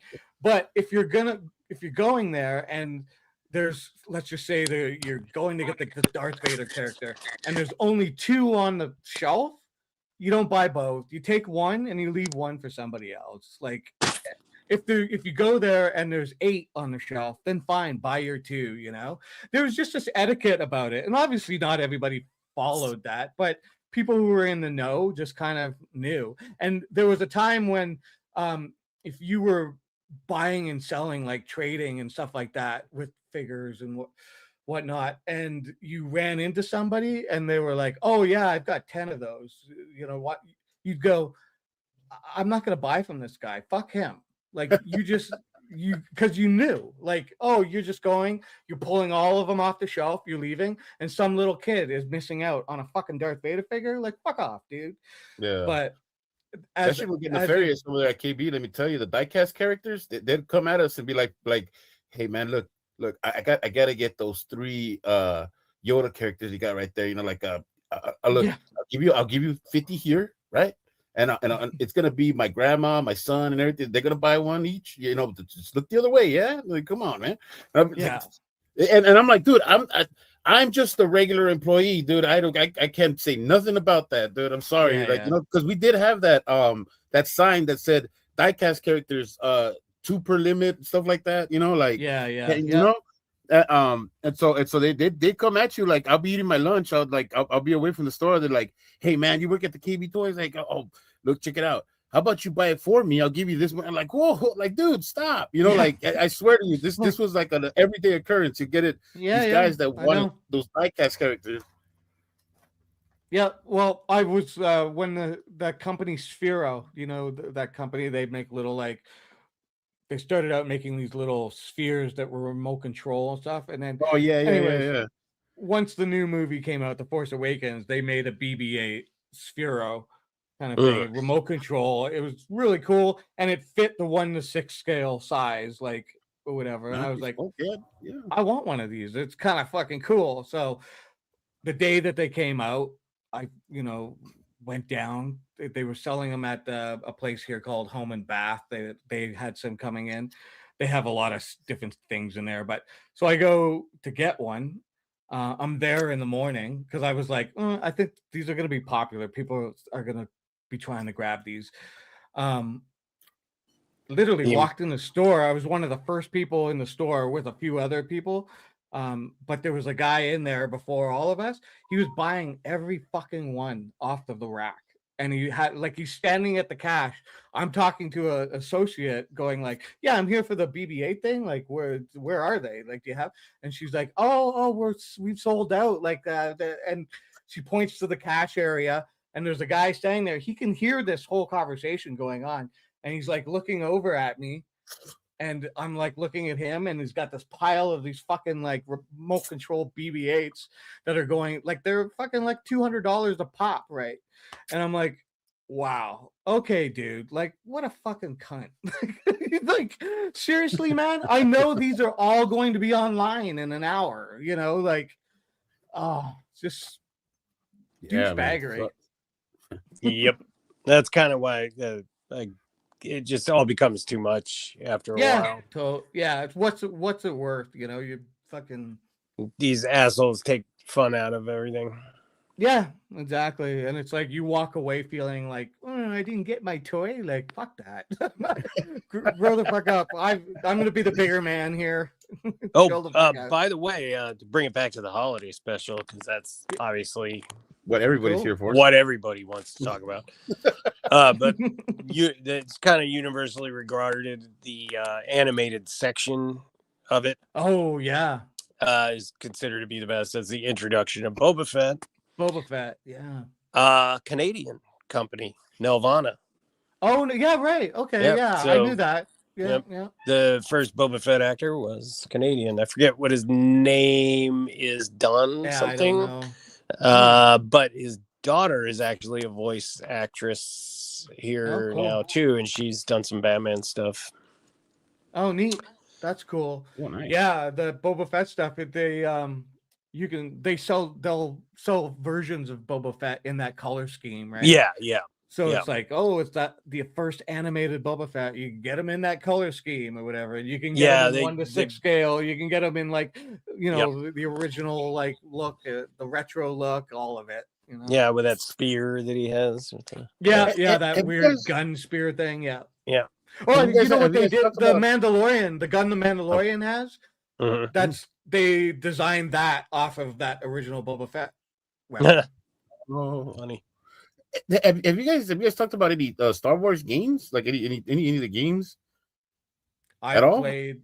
I played Knights of the Old Republic back when that was big. I played Battlefront. Yeah, I played Battlefront, like the originals and the new one. I haven't played. I have them because they were free games on PlayStation 5 after a while. But I have the Last Jedi ones or whatever they're called.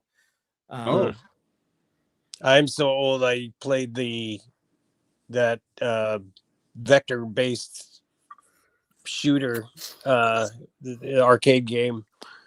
Oh, okay, yeah. With just the line, the vector lines. Yeah. I remember that for sure. You weren't even sure if you were doing it right. Yeah, the controls. It was so is it even hard hitting? Yeah. They had the cool controller and stuff. You know, it was like. Did you guys play the Star Wars chess? That one that came from you can usually play it off of like the JVC system or CDI. It's like it was like a Star Wars chess that had little animations whenever you would like eat somebody with your pawns or whatever. You're talking about like the one the game they were playing on the Millennium Falcon. I think so. Is that one? No. It's Star Wars chess like the character like pawns were the stormtroopers and like like the rebel alliance soldier was a pawn, and I think Leia was a queen. Honestly, yeah, I think she was a queen. I'm not. No, I don't quote me on that because it might not be right. I don't know if she was the queen. Was she the queen in that game? Well, she would probably be the queen in the chess game. I imagine. I can't imagine. Yeah, would have anybody else. Don't have much choice, unless it was a prequel one and it was Queen Amidala. No, Amidala yet. So yeah, she probably was the queen. And but who was the king? Was it who? Well, anyways, I've seen a lot of different games. I'm not sure I've seen that chess set, but I've seen a lot. You guys, that's probably one of the coolest games I think because it's like it has all these little animations where like where you beat one, like if like say like they have an animation for basically everybody beating everybody, you know. So there's an animation where Leia beats the Darth Vader, like like it's funny, like but like where they like say say C-3PO beats Darth Vader, right? It's gonna be something funny where like C-3PO didn't actually intend to hit to kill him, but it ends up killing him. It's like it's funny. I love that game. Touche, Nemo. Mon Mothma. Yeah. The that was a cool thing about Andor as well, is that they built real sets for all of it, and like hearing the actors say like, I thought we were going to be doing all this green screen stuff, and then I walked on set and I was like, oh my god, like it's like I'm at like the park, the Disney park, but this is the set I got to work on, That's kind of cool. That's what brings the life to that stuff, that you're there, you can see the table you're sitting at and whatever, you get into it. So I don't know what Star Tours would have looked like now. Like when I was a kid, the Star Tours was like it was so cool because I was like, oh, it's like we were there. You know what I mean? Well, now it's called Galaxy's Edge. You can look up the Star Tours video that they played on the ride on YouTube. If you want to have a flashback there, Yuri. Yeah. Oh, nice. Yeah. No, dude. I was at one time I was a little kid. I was small. I wasn't always a big fat guy. So, there was a time when those seats were like big and everything, and like everything seemed so like everything looked so like crazy, and I'll never forget that day when I walked into Star Tours. I even felt like the robot was talking to me. That stupid robot. I actually felt like I was having a conversation with the dude. But it was cool, man. I don't know, like that just having that experience, like that opened up the Star Wars universe for me. That was awesome. Nice. Yeah, I never got to do the Star Tours thing. Yeah, me either. Never did it. So. Oh shit. And I don't have no plans of really going to Galaxy's Edge, but I mean, it would take some weird kind of circumstance for me to be in either California or Florida and go to Disneyland and whatever, go to it. But if that happens, then I'll go. But yeah, I don't know. It's just I can watch it on YouTube. People show like their experience with it, and it seems kind of by all accounts they boned it up pretty good. Yeah, totally. Well, they just redid it, like, because it wasn't all the characters were mostly the sequel. Yeah, and it just wasn't doing anything for anybody, and so they unveiled the Darth Vader and all the whatever the original characters and stuff but they, it's not like they really did much to change the park itself, and I don't know, they're trying, whatever. I think the only thing that would be cool if I was there is to be able to go like into the Millennium Falcon thing and check that out, but whatever, I don't really care beyond that. I don't want to build a shitty lightsaber and stuff. Well, you got. Why don't you just build a Millennium Falcon in your basement there or in your backyard? Yeah. I built a Lego Millennium Falcon. It's good enough for Yeah, me. them Lego, dude. Those Lego Millennium Falcons, those are my nightmare, bro. I hated those. I hated those boxes. I hated those people coming in and ripping them up. I'm like, why? Is it Because this important? those are now like some of the most valuable fucking things is the goddamn Legos. Yeah. At least last time I looked, I haven't been in collecting shit for a while. So The only one we protected right away was the Lego Death Star because we had the Lego Death Star, but they only gave us 2 of them. That box was huge. It wasn't like it was a big Death Star, and everybody wanted it. And then it was like something like a $250 price tag on that. But it was huge. It was a huge Death Star. I'm like, who's gonna take the time to do this? Jesus. Well, the Ultimate Collectors or whatever, the UCM or however Lego says it for the Ultimate Collector stuff, the Millennium Falcon for that. I mean, to get it's over $1,000 to buy on eBay now because it's discontinued or whatever. And it would be cool to have, but I just got no space to put it. It's huge. It's massive. And so it's like, I'm not going to end up getting that, but I drew it's the line. pretty amazing looking. Yeah. I wanted to see what that Death Star looked outside of the box, like if somebody made it, because it looked big, and it actually had two other Lego sets with it to go with it, like these little I think you're talking about the new one, the new Death Star. No, I'm talking. This was the old one. Okay, this was what was it? 1999 was it? Right. Yeah, I know what you're talking about now. Just because they just released a new one, it's like the new. It's not even round. Like it's round like this. It's more of like a wall display. It's not like round, like an actual sphere, and it's sort of round. It's got all the different compartments of scenes from the movie or whatever, and it's $1,000 straight up, like not even like brand and new. It's Lego? $1,000. Yeah, it's Lego. It just came out like 6 months ago or whatever. I'm shocked that they didn't, because that, I mean, the one that we were selling was round. It was sphere. The original ones were spheres, and it was like sectioned or whatever, and it kind of looked cool. And they had they came with like you bought that one, and they came with an extra Lego set for a rebel I forgot what they're called, the X-wing, was it X-wing? And the one for the Empire, the one that Darth Vader flies. I forget what it's called. Yeah, his TIE fighter, his advanced TIE fighter. Yeah, so you got those 2 extra ones if you bought that the Star Wars one, the Death Star one. Yeah. So yeah. So I always wanted to see it completed, but I never saw it completed, only on pictures and stuff. And I think you probably find somebody who's put it together on YouTube. Yeah, probably right. No, but I'm saying, like, I wanted to see it in person. Like I wanted to see it physically in person, because just the box itself, I was just like, man, this thing is huge. When it was done, was it this big? Like, was it as big as? Because I know, like, the Millennium Falcon ones, the box was nothing like as big as the end product. Like, you know what I'm saying? Like the box itself. I get it. Yeah. So I was just like, is it this big?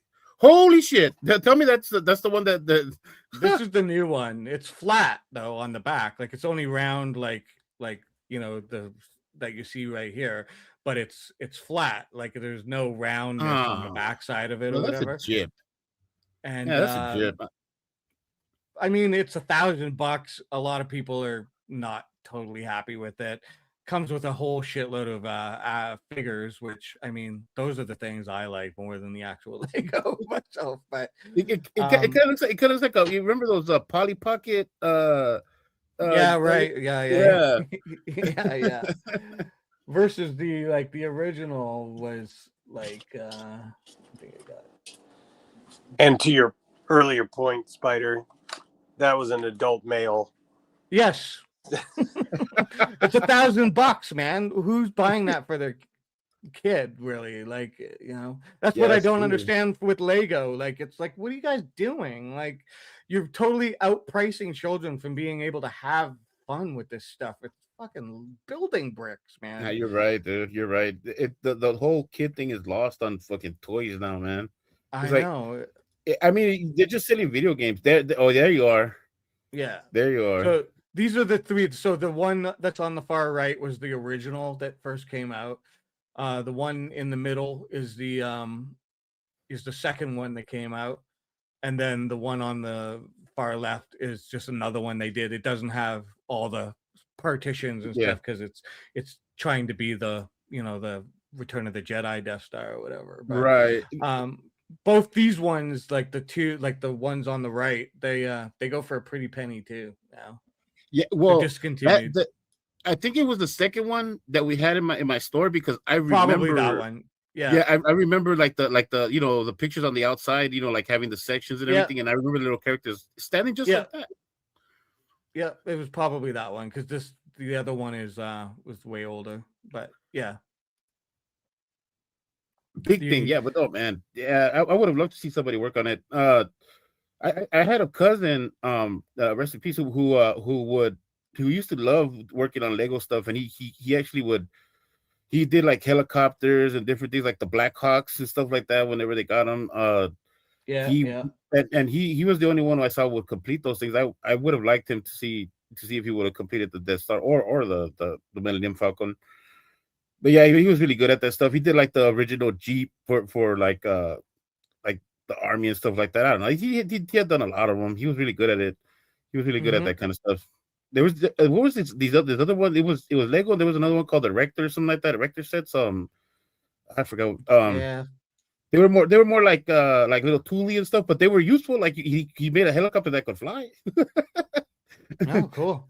Yeah. But yeah, you're right though. Like that just it takes me back to actual people who did have fun doing those things. Whoa, that's a big thing.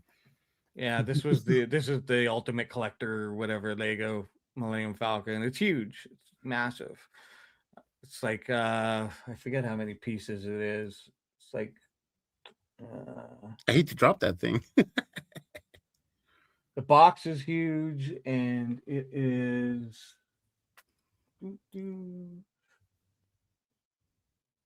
7,541 pieces. Wow, let you lose one of those, huh? And so like it's well over $1,000 on eBay now. Like it's probably you're gonna spend closer to like 15 to 18, but you can buy a knockoff out of like China off of like Alibaba or whatever kind of thing. Alibaba. Yeah. Timu So or whatever. You can buy them for like a couple $100, but they're knockoffs, so the pieces don't quite fit and all that kind of stuff. That's crazy, man. Well, it makes a lot of sense to like in the back to like KB Toys days, and God, it was because I was specifically in charge of that because I was like when they first told me who likes Star Wars, I was like me, and I regretted that every day. And so like the Lego, that Millennium Falcon one, man, they was so notorious for people just to get into it. Like, they open up the side. I don't know what. Sometimes I'd find a bunch of pieces in a corner, and I'd be like, they got into one of the boxes. Damn it!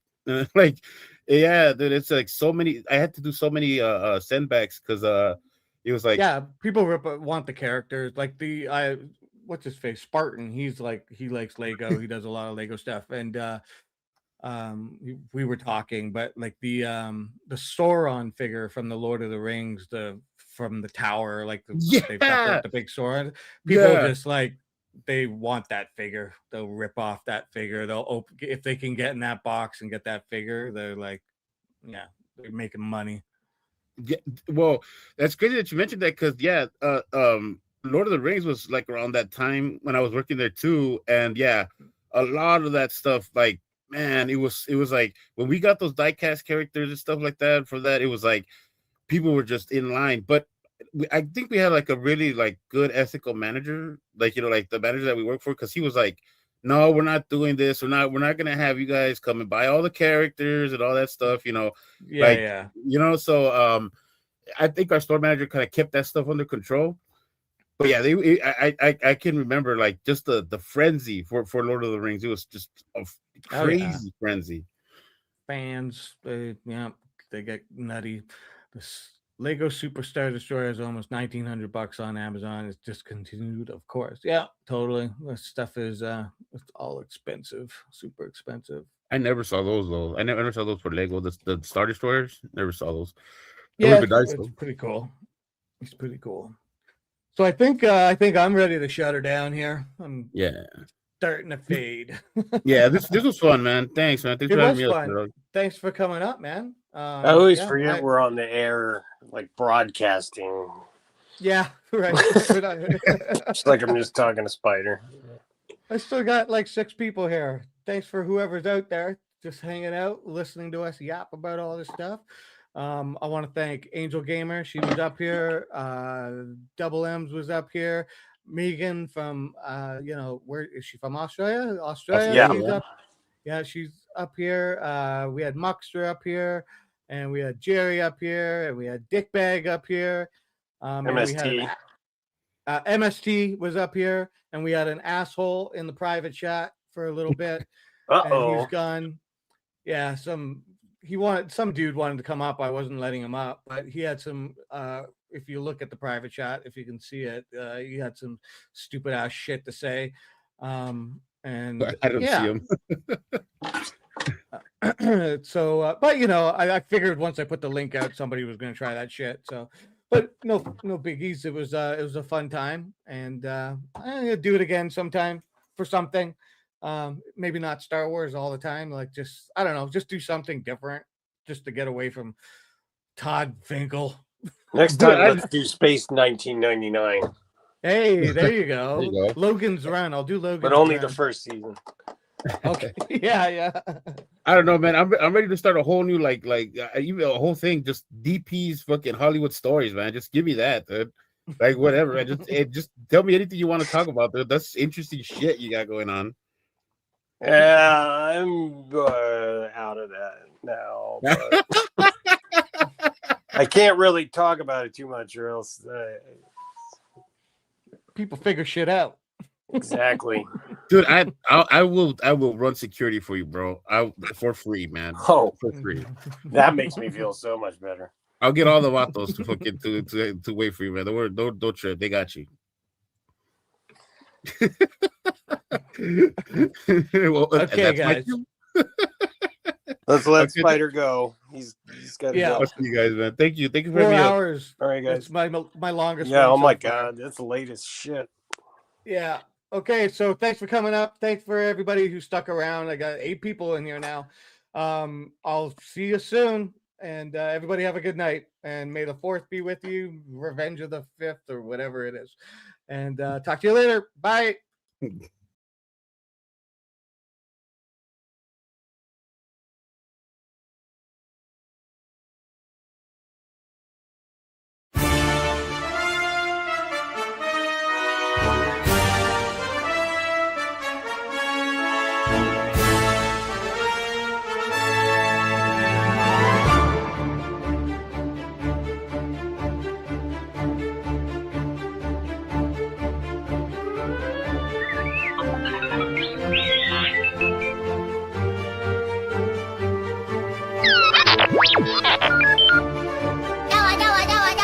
Move along.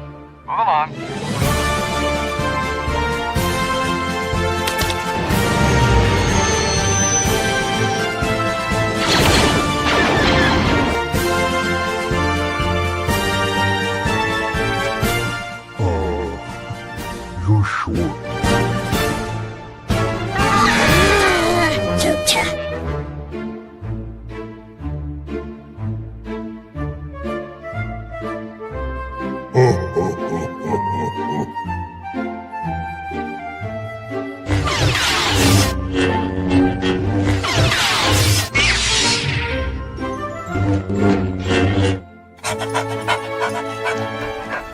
Spider Dog, I am your father.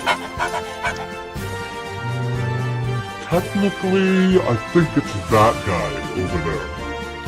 Yep, that's true.